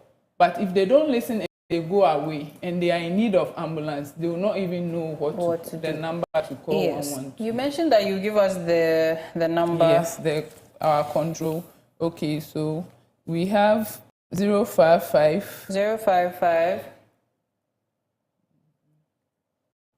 820 1496 1496. Okay. So when you call this one, it goes straight to our dispatch center. Okay. Yes, Greater Right. Accra region. Okay. Yeah. So for the Greater Accra region, regional ambulance service, we have 055 820 1496. Now 055 820 1496. And I'd like to say a big thank you to you all for joining me here for this conversation. It seems our time was not enough because we didn't even get to go into much detail, but we will definitely have this conversation again. We'll have a part 2. And I'd like to say thank you to Mr. Charles Danso for joining us via phone. And thank you all for your comments and questions that you asked. I couldn't even read almost all of them. Yes, thank you all so much. And a big thank you to the technical team and everybody that joined hands to make this show a success. We are most grateful. And as always, my name is Yaira Awuno, and we'll see you next Tuesday bright and early. Do have an amazing weekend ahead.